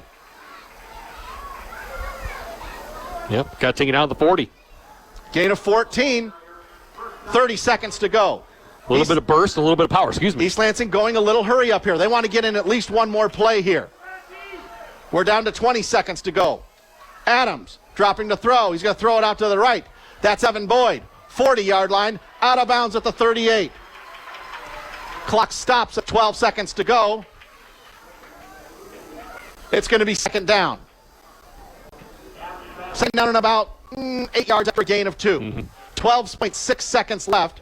He did get out of bounds, so the clock will stop. Both teams have all 3 timeouts left. And they were looking for that wide receiver screen again, but the only other wide receiver out there blocking, the Grand Ledge defender, dispatched him to get Devin Boyd. 12.6 seconds left in the third quarter. Adams, low snap, he's going to throw it out to the right. That's Dorian Jackson. Gets to the 35, close to the 30. He won't have a first down. Out of bounds at the 32-yard line, I believe. 5 seconds to go in the third quarter. I think it's a 30. Is it 32? Yes. 32-yard line. So third down and 2, 5 seconds left. This will very likely be the final play of the third quarter. 31-17 Grand Ledge. Once again, the winner of this game shares the CAAC Blue Championship with Holt. And the way this game is going, we're going to have a lot of final scores once we get to the post game. Adams, under center. Clarizio behind him, power set. Handoff, Clarizio up the middle. He's got the first down, needed 2, got 3. And with 1 second to go in the quarter, East Lansing's got a first down, and that's going to end the third quarter of play. East Lansing's driving, trailing 31-17 to Grand Ledge. Come on back for the final 12 minutes here on the game, 7:30 a.m. WVFN, brought to you by the Greater Lansing Sports Authority and Cherry Creek Mortgage Company. Cherry Creek Mortgage Company prides itself on quick and accurate pre-qualifications, common sense underwriting, and superior customer service. We've been servicing the capital area for over a decade. We have the experience, knowledge, and network. Back here in East Lansing, the East Lansing Trojans are driving. They're on the Grand Ledge 29-yard line for 1st and 10. 12 minutes to go. Winner of this game shares the CAAC Blue title with Holt.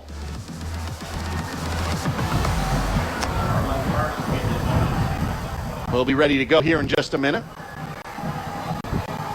Well, I can tell you that Olivet leading Gull Lake 40-10. 2 minutes left in that ball game, and DeWitt's beating Waverly 42-13 with 9:50 remaining in that one. This is not DeWitt's best team, but bet against them in the playoffs. Yeah. They are explosive enough on offense to beat almost anybody. Dalen Adams, under center, handoff. That's Kanye Jackson. No, that's Clarizio, I'm sorry. No. Noah Lopez. No, Lopez. I'll get it right eventually. But he was taken down for pretty much no gain. Yep, got nothing on that one. Noah McCartney made the tackle. It'll be 2nd down and 10. And in this situation, when you're down by 2 touchdowns, it's basically now 3 downs to make 10 yards. Field goal does no good here.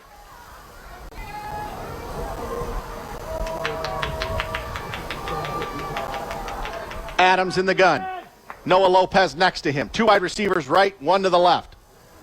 Dropping to throw is Adams. Trying to get away from pressure, and he's just going to throw it away. He had a receiver in the area just trying to get away from pressure, and it's going to be 3rd down. Who was that on the pressure? Was that Teddy Williams again? Yep, 33, Teddy Williams once again. He was a little slow to get up after that one, but heading back to his huddle. Playing his heart out. 3rd down and 10 from the 29. You're hoping if you don't get the first down here, you're hoping you get at least 5 or 6 yards, making an easier 4th attempt. Because you got to think they're going for it. Yeah, Williams had to hobble off the field. Hope he's all right. Got replaced by 60 Brenner Quick. Yeah, he's gimping around right now.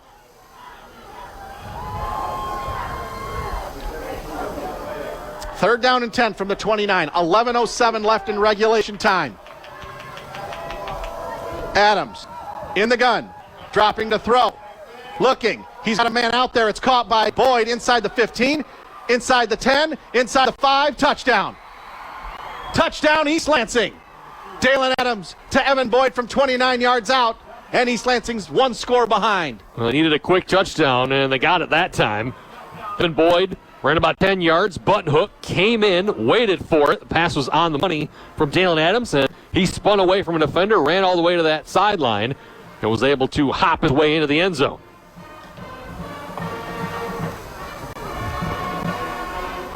Mitchell Roberts going to kick the extra point to try to pull him within 7.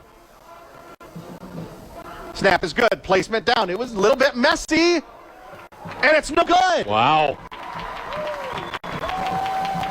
The snap was a bit messed up, and now it's 31-23 Grand Ledge with 10:58 to go in regulation. We'll see if that's a factor later on in the game, but we'll take a 30-second timeout and come back on the game, 7:30 a.m. WVFN. The Greater Lansing Sports Authority wants to help you with your next athletic tournament or event. Since 2007, they've worked to make Greater Lansing a premier host city, drawing Lindsay Adams Stadium. It's Grand Ledge leading East Lansing 31-23. East Lansing has just scored. Dalen Adams to Evan Boyd from 29 yards out. But the extra point by Mitchell Roberts was no good. And it's an 8-point game instead of a 7-point game. Might be a factor later on in this one. If East Lansing can get a stop or get a turnover and get another touchdown, then they'd be forced to go for 2. Roberts, squib kick, right down the center of the field. It's taken at the 20-yard line, up to the 25, up to the 30, the 35-yard line, no further. That's number 9, Jamison Patton. 1st and 10, Grand Ledge. Final score, Lansing Catholic 42, Pewamo Westphalia 7. So Lansing Catholic, despite all their issues this season, are going to be in the playoffs at 4-5. You would think. We'll know officially on Sunday night, yes. But I would think they would. More than likely, yes. 10:53 to go in regulation. Grand Ledge leading 31-23. Go ahead. The Cougars really put it together late in the season, Brock. They were struggling really early on. Here's Sean Foster. Running right. Not much there, and he just runs out of bounds to stop the clock. Not much of a gain, if any. Cody Malenfant escorted him out of bounds. You got 1. They will give him, well, let's see. Nope, no gain. Oh, okay, my bad. More importantly for East Lansing, that stops the clock. 10:48 to go.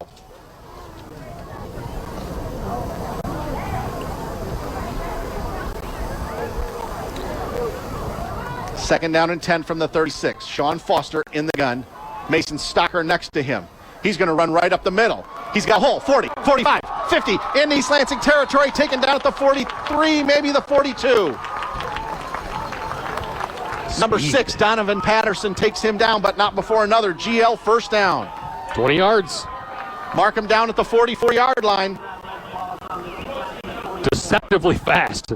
20 yards there for Sean Foster. Bit of a quarterback delay where he kind of stepped back for a second, then waited, and then took off. Remember, he rushed for almost 400 yards against DeWitt earlier this season and scored 7 touchdowns. Both of those made the MHSAA record book. He was 0 for 2 in that ball game, passing by the way. He's done better than that tonight. Oh, he's been really good. Foster, under center. He's going to run left. Gets outside the 45, the 40, the 35, the 30. Out of bounds inside the 30. Escorted out by Evan Boyd, but not before another GL first down.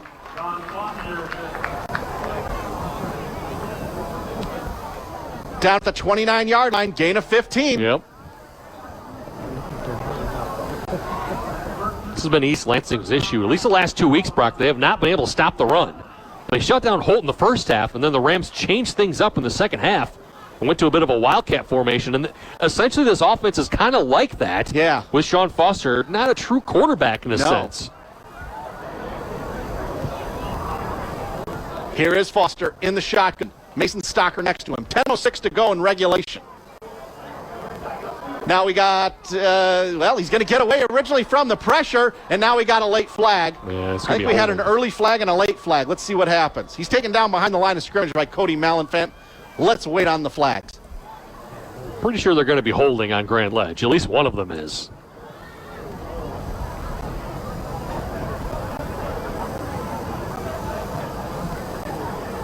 Yep, it's holding.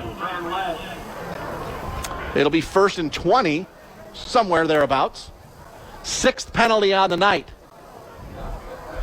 for GL.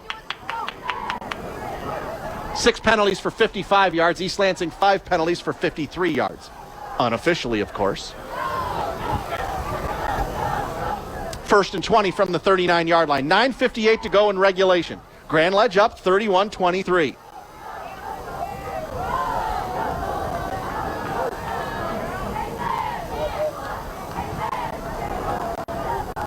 Foster hands off to Stocker. Gain of 1. Great job by number 20 for East Lansing. I don't have a 20. Well, it was Julius Goodwin. It was Julius Goodwin, but I don't think it was him. Nope. Let me go back to the other side of my roster here. See if I can find who the updated 20 is. That would be... It says Julius Goodwin. That's weird. Well, it can't be both. Could be one of those JV call-ups or something. 18 is Dakari Thomas. Okay. And Julius Goodwin is 20. Okay. All right. It's going to be 2nd down and 20 from the 39. Foster's going to take it himself. Going right side. He's inside the 40, inside the 35, inside the 30. Still going inside the 25, out of bounds at the 23. He carried B.J. Wyndham, number 12, about 5 or 6 yards. Yes, he did. And it's going to be 3rd down and makeable about 6 yards. 3rd down and about 6 yards from the 23-yard line, maybe? 25-yard line. Pick up, 14 yards on that play? Man. Sure did. 9:01 to go in regulation. Grand Ledge leading 31-23.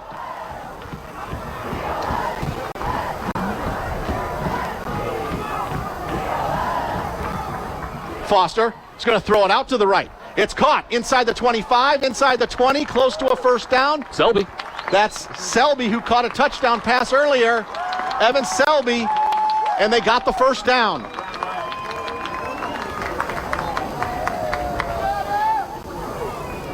First and 10, Grand Ledge at the 18-yard line. 8:46 and counting.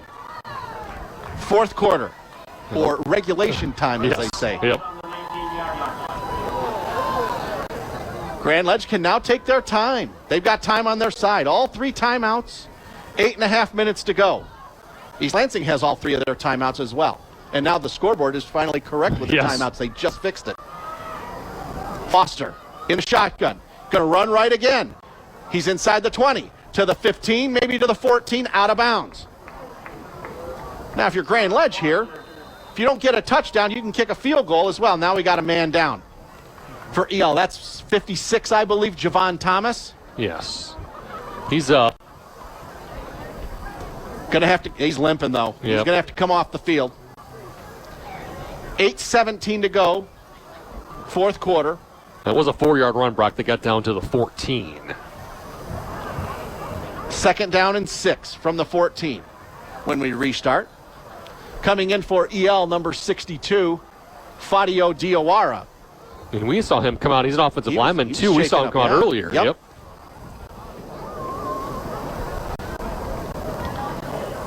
8:17 left in regulation time.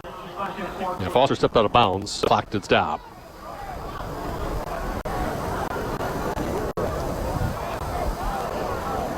Foster is in the gun. Mason Stocker next to him.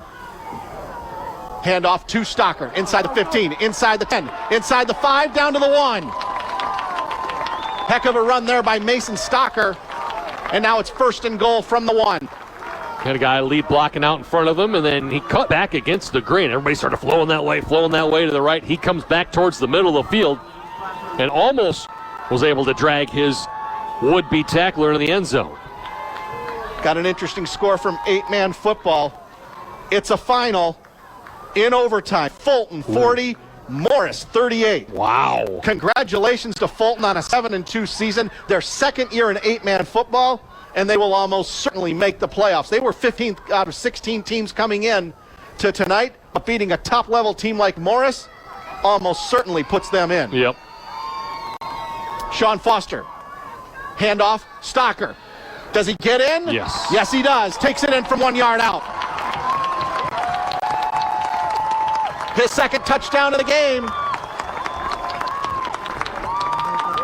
And with 7:33 left in regulation, it's 37-23. GL pending the extra point.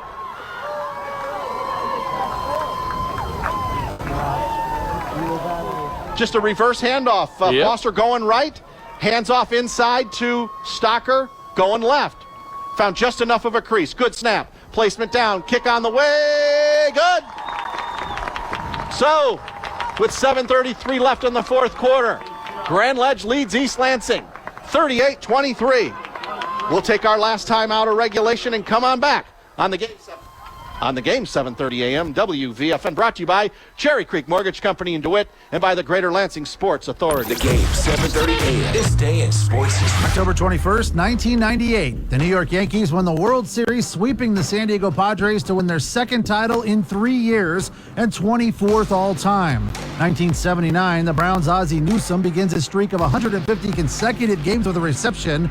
And in 1980, the Philadelphia Phillies won their first World Series championship in their 98-year history. Lansing's only sports station. The game, 7:30 a.m. WVFN.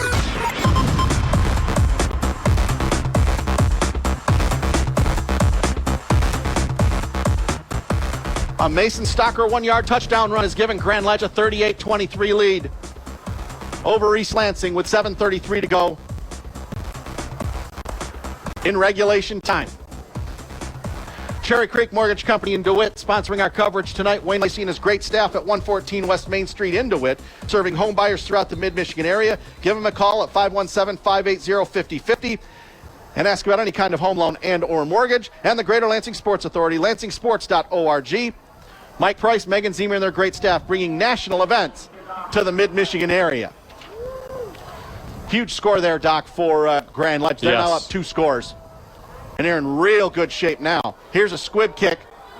Taken by Dorian Jackson inside the 15, out over the 20, the 25, the 30. He's got room, 35, 40, 45, 50, out of bounds on the Grand Ledge side of midfield. So again, great field position for East Lansing at the Grand Ledge 49.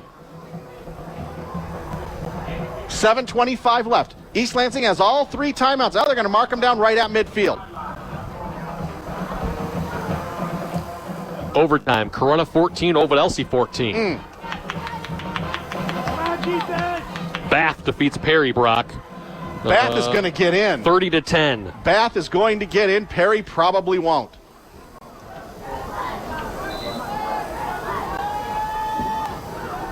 We'll go over all the scores in the postgame show. 7:25 to go here in regulation, however.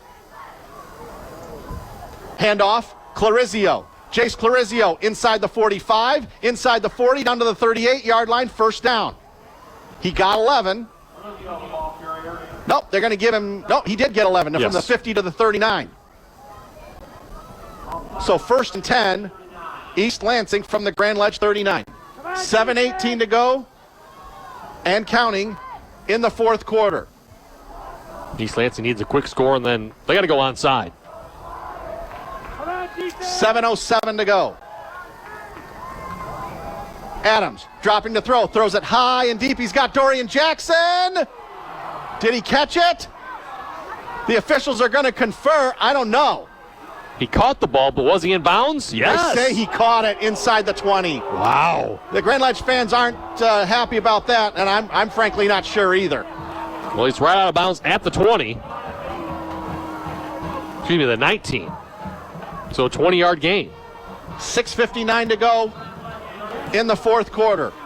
Well, he hauled it in, but we weren't sure that he got any feet now. And we weren't sure if because he did juggle it a little bit, but the officials conferred, and they say he caught it. So 1st and 10 from the Grand Ledge 19. Handoff, Clarizio. He's got an opening left side, inside the 15, down to the 12-yard line.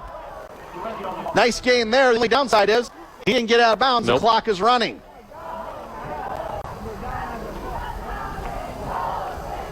Down to the 13-yard line. So gain of 6. 6:35 and counting. Remember, East Lansing down 2 scores, 38-23. Yeah, they got to score, and we talked about it at the break. They're going to have to onside because the defense hasn't been able to stop Grand Ledge lately. Nope. East Lansing gets the play in. They're taking their time here. Yeah, a little too much. 6:15 and counting. They've got all 3 timeouts. You don't want to use them now. Adams under center, fakes to Clarizio, looking. He's going to throw it out to the right. It's caught by Charlie Baker inside the first catch of the game. He's inside the 10, inside the 5 to the 3. His first catch of the game. Backup wide receiver / tight end. Gets it inside the 5. Go ahead. That underneath play where a guy comes back and he's kind of looks like he's going to block and then he slips out into the flat. Ball at the 2-yard line. They mark him out down at the 2-yard line. 6:01 to go. How long was that pass? I missed. What were they on before? What were they? The 19? Yes. 17 yards. Handoff. Kanye Jackson. Touchdown. Yep, he's in. 2 yards out. It's his second of the ball game. They scored quick, Rock. That's what we needed to do. And now let's see if they kick the extra point or go for 2. Now they're going to kick here. You know what? This is the right call here. You don't have to go for 2 yet. Not right now. Nope. Because if you miss it, you're still down 2 scores. You got to make sure you make the extra point. Now, he missed the last one. It's 38-29 with 5:58 to go. Had a bad snap last time. Which messed everything up. Snap is low, but he gets it down. The kick is up. The kick is good. So, with 5:58 to go in regulation, it's Grand Ledge 38, East Lansing 30.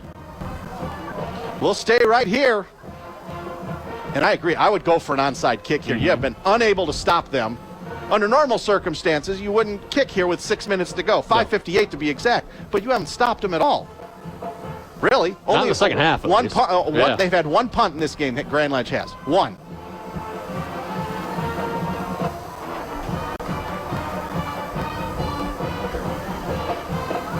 You hate to say it, but you can't rely on the defense at the moment if you're East Lansing. Can't, no.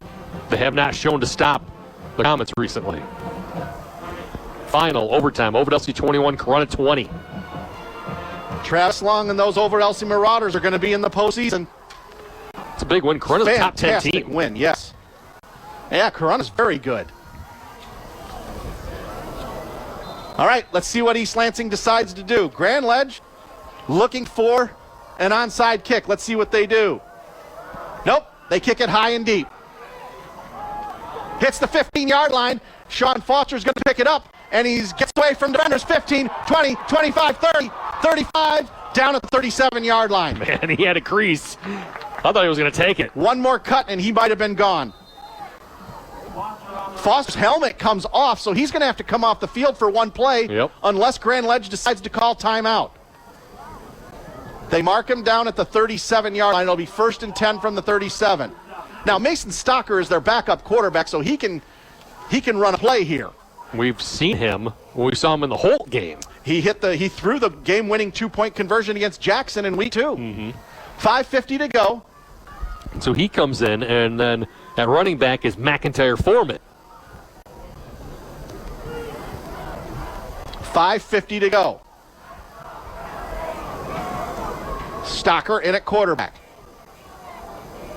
And he's going to run it himself. He's going to run it left. Gets over the 40 to the 43. And now Foster's going to come back in. 2nd down. Oh, that's Noah McCartney, rather. I'm sorry. Well, no, they said it was 2 who had the ball. Yeah. So they were wrong on the other side. He said it wrong. It was Stocker. Okay. So it'll be 2nd down and 4 from the 42-yard line. 5:23 and counting. They say it's a gain of 5, not 4, not a 6. 5:18 to go. And if you're East Lansing, just got to find a way to stop them. Get a fumble. Get a turnover. Grand Ledge up 38-30. Foster in the gun. He's going to run it himself. Oh, Malenfant got pancaked by a Grand Ledge offensive lineman. Foster went around right end, gets into East Lansing territory. It's a 1st down. Man. Out of bounds at the East Lansing 44 with exactly 5 minutes to go. Cody Malenfant's one of the best defensive players in this area, and he got absolutely pancaked on that last play. The only thing that Foster did wrong, got out of bounds to stop the clock. Yeah. If you're East Lansing, you don't have to call timeouts to stop the clock yet. With 5 minutes to go.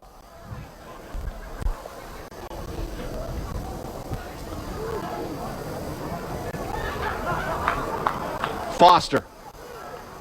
Handoff. Stocker. Breaks away inside the 40 to the 39. Gain of 5. Broke the initial tackle before he was taken down by Kanye Jackson. 2nd down and 5. Go ahead. East Lansing brought the blitz coming from the secondary at Tavion Demps, but he couldn't get the stop. Second down and 5. Second down. 4:35 and counting.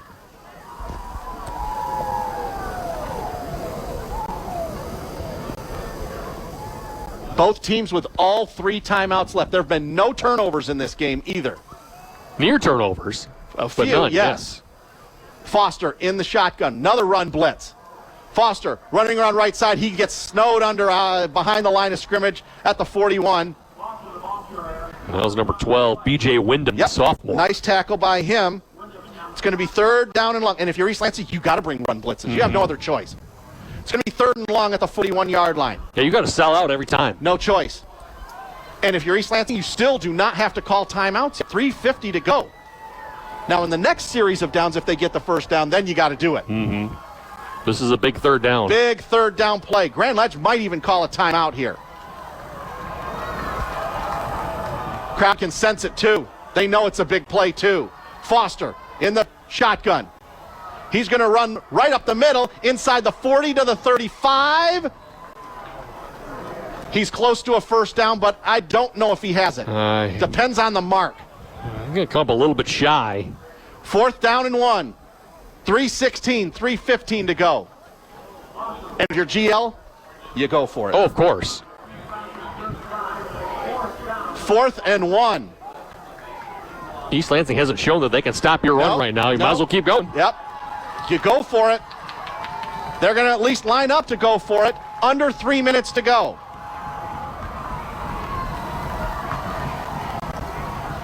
Power set. Foster in the gun. Stocker next to him. East Lansing selling out. He's going to run right. 35, first down. 30-yard line, 29-yard line, first down. 2:40 left. And now East Lansing's going to have to call timeout. Yep.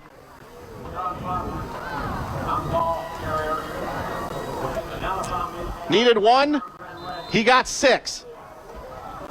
Almost 7. Bread and butter. Man. Foster with the run. 2:28 and counting. East Lansing's going to have to call timeout after these next 3 plays. Mm-hmm. We're down to 2:15 to go. Clock running. Grand Ledge taking their sweet time. Foster with it. Running left. Trying to get away. Can't get away from anybody. It's a loss back to the 30. And now timeout East Lansing. Yeah, Malenfant got him that time. East Lansing snuffed that play out. It's going to be second and long. Lost 2 yards on that play. So that's big. Yeah, it is. You have 2 timeouts left with 1:59 to go. Do you risk a pass if you're Grand Ledge? I wouldn't. Unless you are so sure that you're going to be able to get something here. I would not take the chance. Sean Foster's thrown a couple passes in that first half that were nearly intercepted. Right. But he has made some good throws tonight as well. But the run game has worked well enough that I don't think you need to try and pass the ball here. And I would think you have 3 more plays here. You don't risk a field goal in this situation. No, not necessarily. Unless you are get maybe to the 21, and it's 4th and 1 yard maybe. But then you want to go for it at that point. You might go for it, yeah. But there's 1:59 left. The ball is on the 30-yard line of East Lansing. It's 2nd and 12 from the 30. 1:59 left. Honestly, I do not take a chance throwing the ball, Brock. You've been able to run the ball so efficiently here in this ball game. No reason to go away from it. East Lansing just called their first timeout. Wide receiver to the right, but everybody else is in tight. Here's Foster. Is he going to throw it? Well, he was going to throw it. Now he fakes it. He's inside the 30, inside the 20, inside the 15, the 10, the 5. Touchdown! Touchdown, Grand Ledge! A stunning touchdown. He stayed in bounds. Oh, he didn't go out of bounds. Man. And GL behind Sean Foster's 30-yard touchdown run probably just salted it away. Mm-hmm. I thought he was going to get down. I did too. Or step out of bounds or something. Just kept tiptoeing the sideline and got in. Christian Legal in for the point. It's 44-30. It was supposed to be a pass play. It was supposed to be a pass play. He saw a breakdown quickly and said, I'm going to tag off.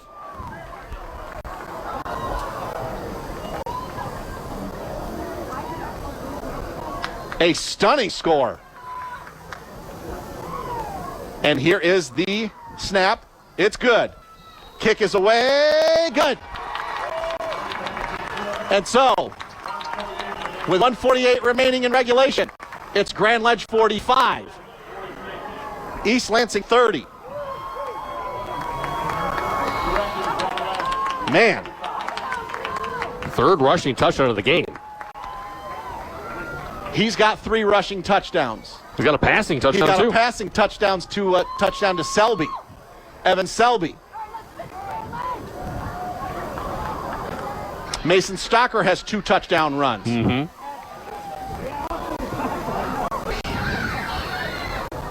And now Grand Ledge is basically, 4 plays away from winning this game. Yep. You can't say it's over with yet. We've seen crazy things happen. This will be a crazy. We've seen 2 touchdowns scored in a minute and 48 in shorter amount of time than this.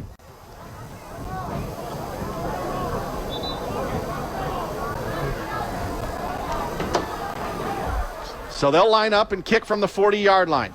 We'll have post-game stats and analysis galore. We'll have plenty of stats, that's for sure. Yeah. And we'll have the length of this game. Probably have most, if not all, the final scores for you. We might run out of post-game time. It's already 9:36. We'll find a way. Christian Legal, who's had a very good game himself. He's hit all of the extra points, and he's hit a field goal tonight, a 35-yarder. Here's a squib kick.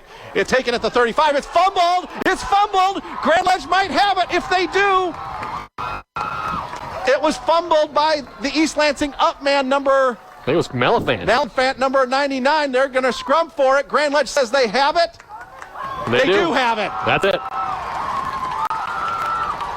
1 first down ends this game, and number 22 comes up with it for the Comets.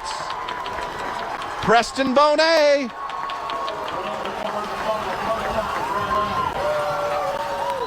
And 1 first down salts this away because East Lansing's got 2 timeouts yet. Yep. Grand Ledge can't take knees yet with a minute 44. Does that count as a turnover? I don't think unofficially, right? I mean, I guess not. That's the closest thing to a turnover. He didn't actually have possession of the ball, right? No. It's just a live ball. Hit off Malafant. He couldn't corral it in, and Bonet gets it. Yep. Ball to the 33-yard line. Just run Sean Foster here. Whatever yardage you get is great. Nope, they're going to hand off to Stocker. Gets to the 36-yard line, maybe the 35. Minute 35 left. Is East Lansing going to call timeout? I don't know who they are. Down 2 scores.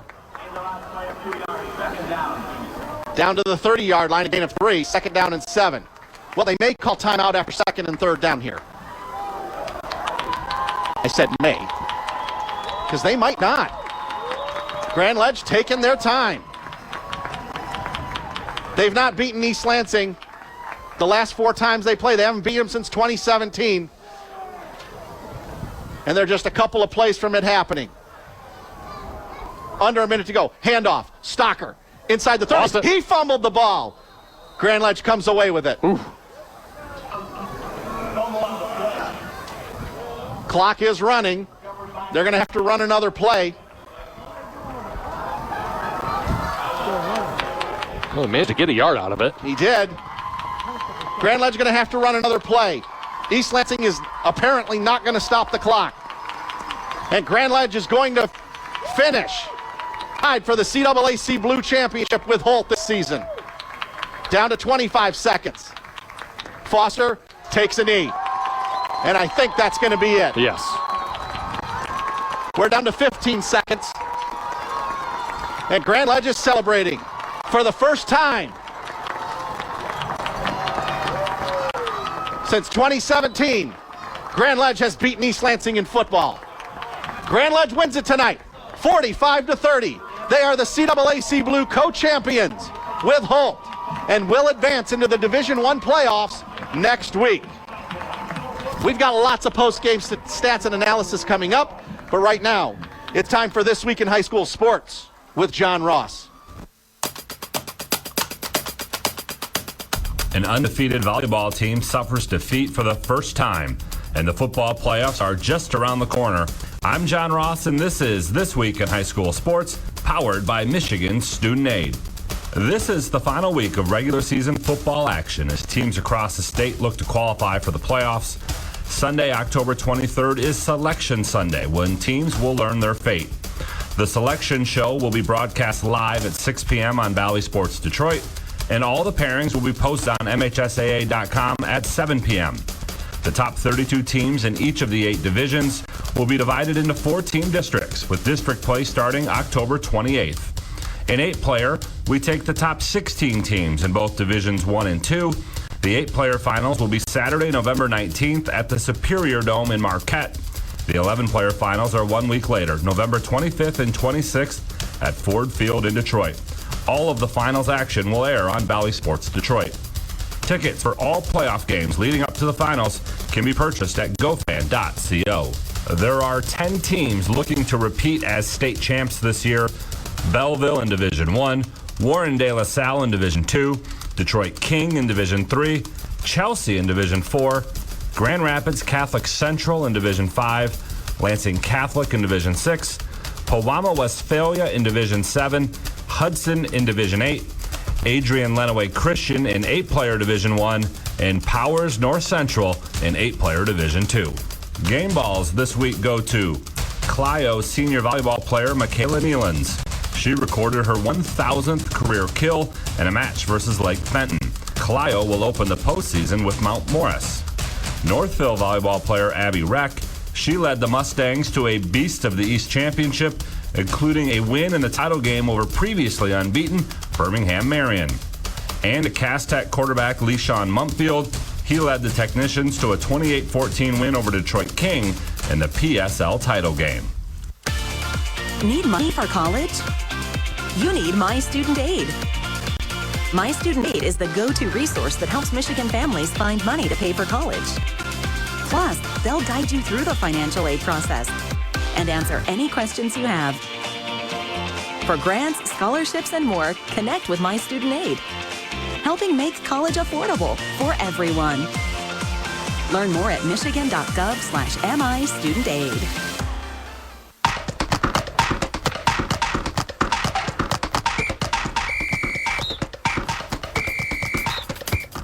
Our weekly Be the Referee feature takes a look at the fine art of officiating with the MHSAA's Sam Davis. It's tournament time for boys soccer, and that means the return of the shootout. In the regular season, games can end in a tie, but postseason games need to have a winner. If a game is tied at the end of regulation and the 20-minute overtime period, we move to a shootout. Each team gets 5 attempts from the penalty spot, alternating between teams. If, after 5 attempts, the teams remain tied, it moves to 1 kick for each team until the tie is broken. Now, what happens when a kick is stopped by the keeper but has enough spin on it to roll back across the goal line? That's a goal. The shootout attempt isn't complete until the ball stops moving, goes out of play, or the referee stops play. Thanks, Sam. Now more than ever, we need officials. If you're interested, go to the MHSAA website now to register. On the golf course, 4 teams and 4 individuals were crowned state champs over the weekend. In Division 1, Rochester Adams won the team title, while Grand Blake's Kate Brody won a second individual title. In Division 2, Farmington Hills Mercy was the top team, and Byron Center's Macy Elzinga was best individual. In D3, Macomb Lutheran North took team honors, and they were led by medalist Lauren Timp's second straight individual title. And in Division 4, Jackson Lumen Christi is your team champ. Mia Melendez of Ann Arbor Green Hills is a repeat individual champion. Champions were also crowned on the tennis court with the boys' Lower Peninsula Finals. Bloomfield Hills took home the trophy in Division 1. Midland Dow added to their trophy case with a title in Division 2. The Division 3 championship went to Ann Arbor Green Hills. And in Division 4, it was Grosse Pointe Woods University Liggett coming out on top. For more on both the golf and tennis championships, please visit MHSAA.com. You've been listening to This Week in High School Sports, powered by Michigan Student Aid, a production of the MHSAA Network. Thanks for joining us. I'm John Ross, and we'll see you next week.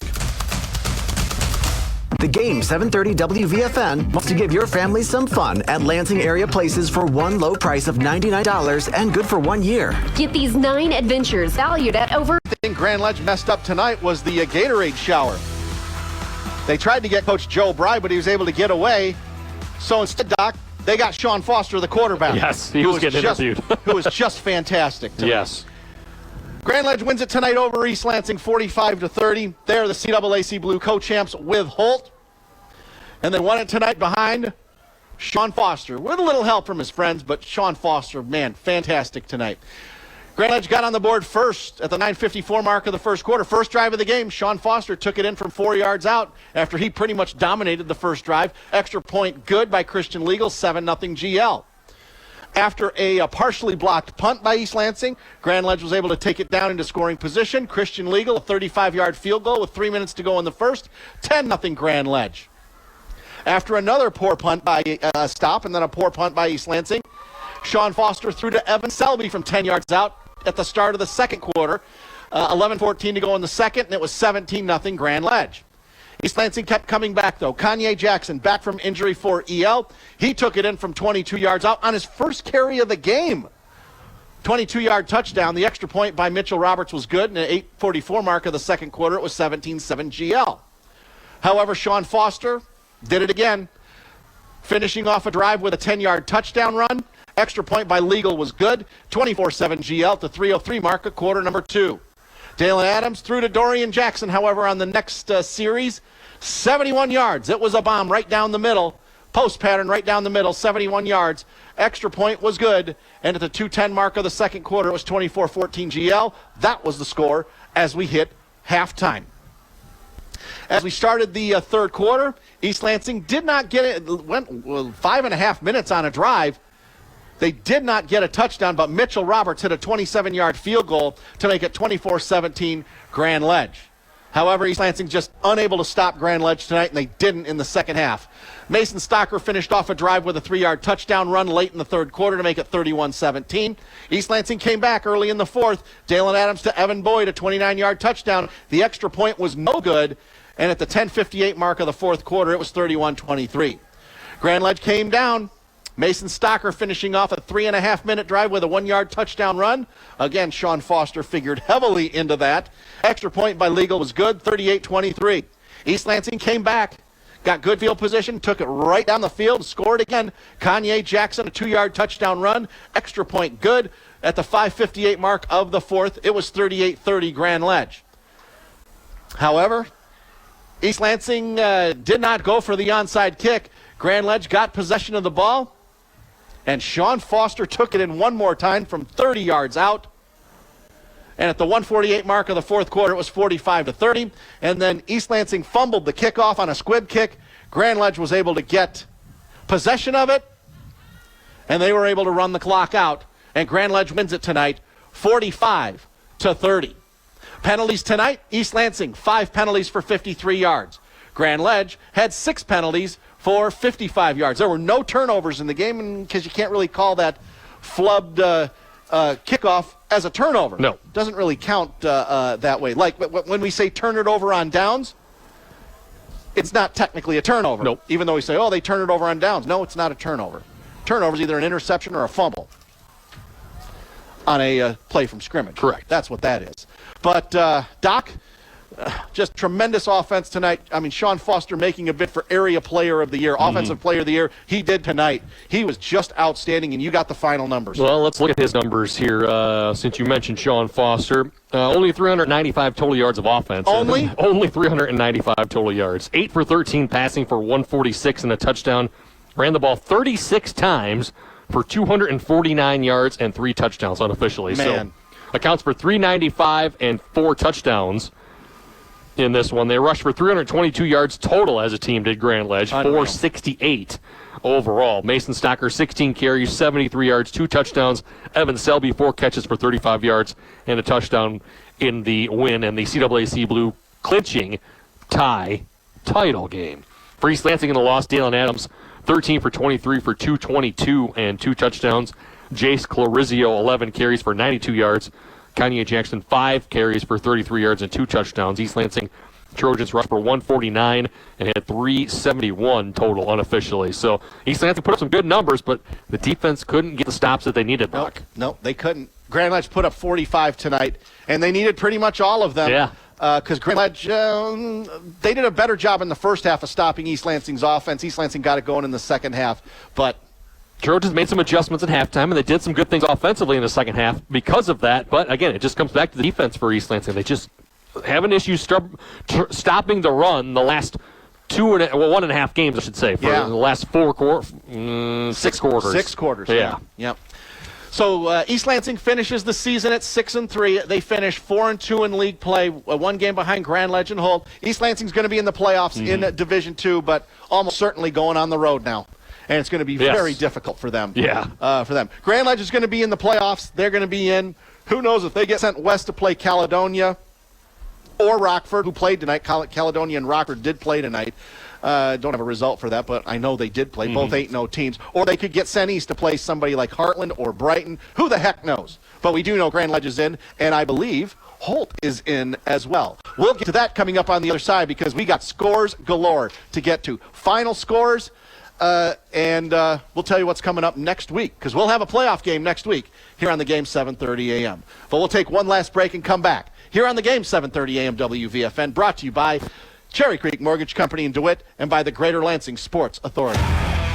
The Greater Lansing Sports Authority wants to help you with your next athletic tournament or event. Since 2007, they've worked to make Greater Lansing a premier host city, drawing.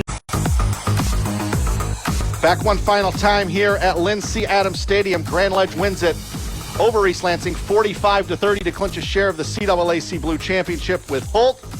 They're 7-2. 5-1 in league play. East Lansing falls to 4-2 in league play, 6-3 overall. Want to thank our sponsors one final time. Cherry Creek Mortgage Company in DeWitt. Wayne Lacey and his great staff at 114 West Main Street in DeWitt. 517-580-5050, serving home buyers throughout the mid-Michigan area. Give them a call and ask about any kind of home loan and or mortgage. And the Greater Lansing Sports Authority. Mike Price, Megan Zemer, and their great staff. Visit them on lansingsports.org, bringing national events to the mid-Michigan area.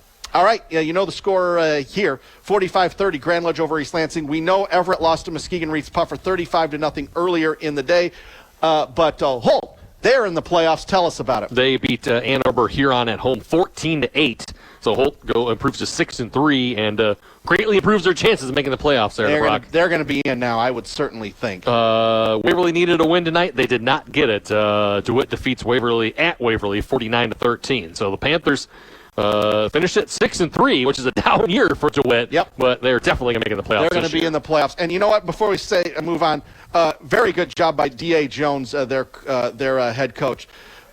This is the first year for him. And at Waverly. This is his first year, and this is the first year of a turnaround there. It looked like they were looking great, but when the schedule got tougher, they really struggled. But you know what? It's his first year. Mm-hmm. Better things are lying ahead, I have a feeling.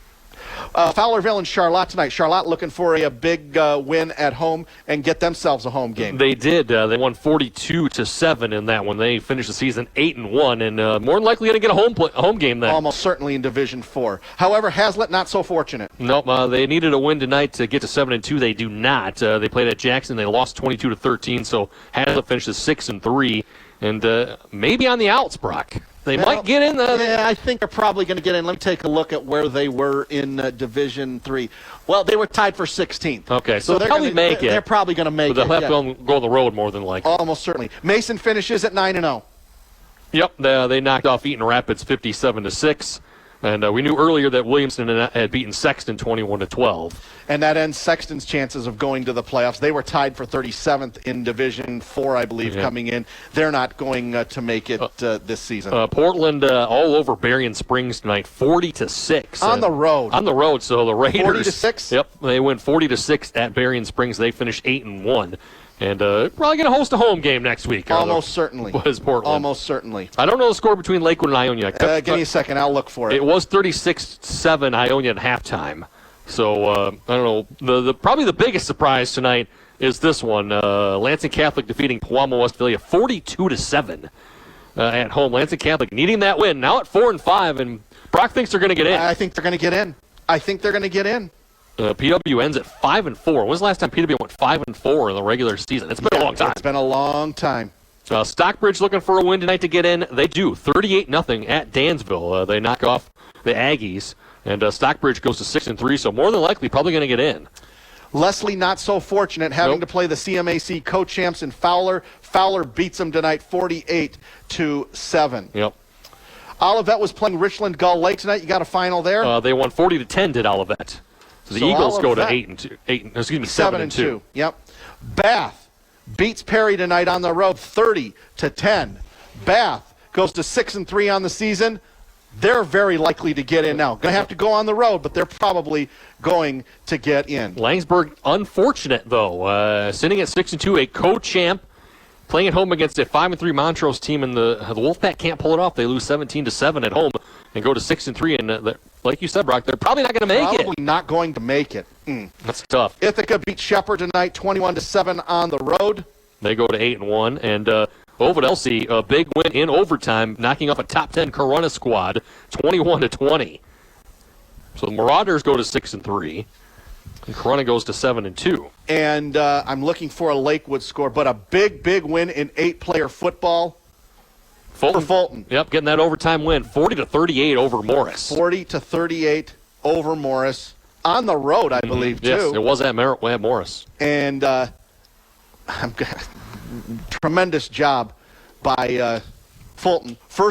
Second year in 8-player Division I football. And they're almost certainly going to make the playoffs. They were 15th out of 16 teams in 8-player Division I.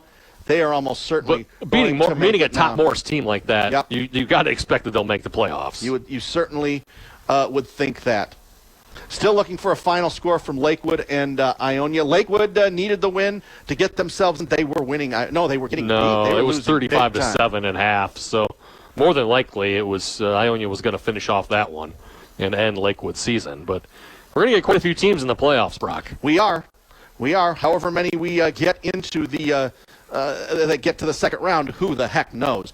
And before we get off the air, as we cross the 10 o'clock hour, I want to let you know you're listening to your trusted source for high school sports coverage. The game, 7:30 a.m. WVFN East Lansing, a Town Square media station. Well, next week on these airwaves, we will have a playoff game. We don't know where, we don't know who, but we do know when.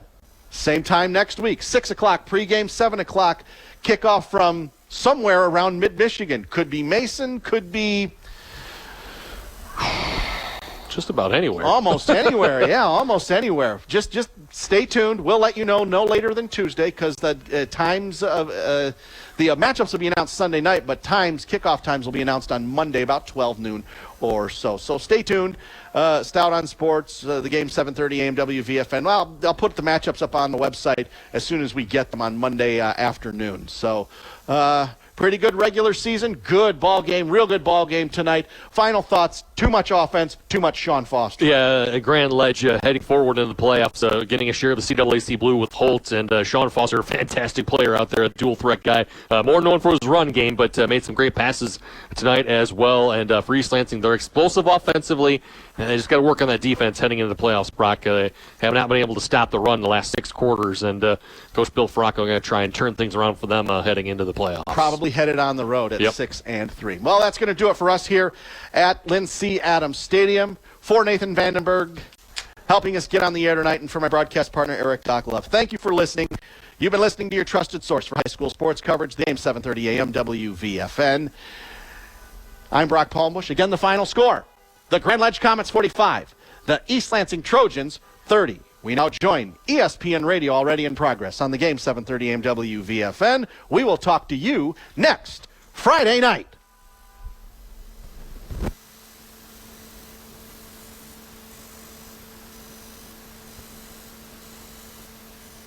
ESPN Radio and on the ESPN app.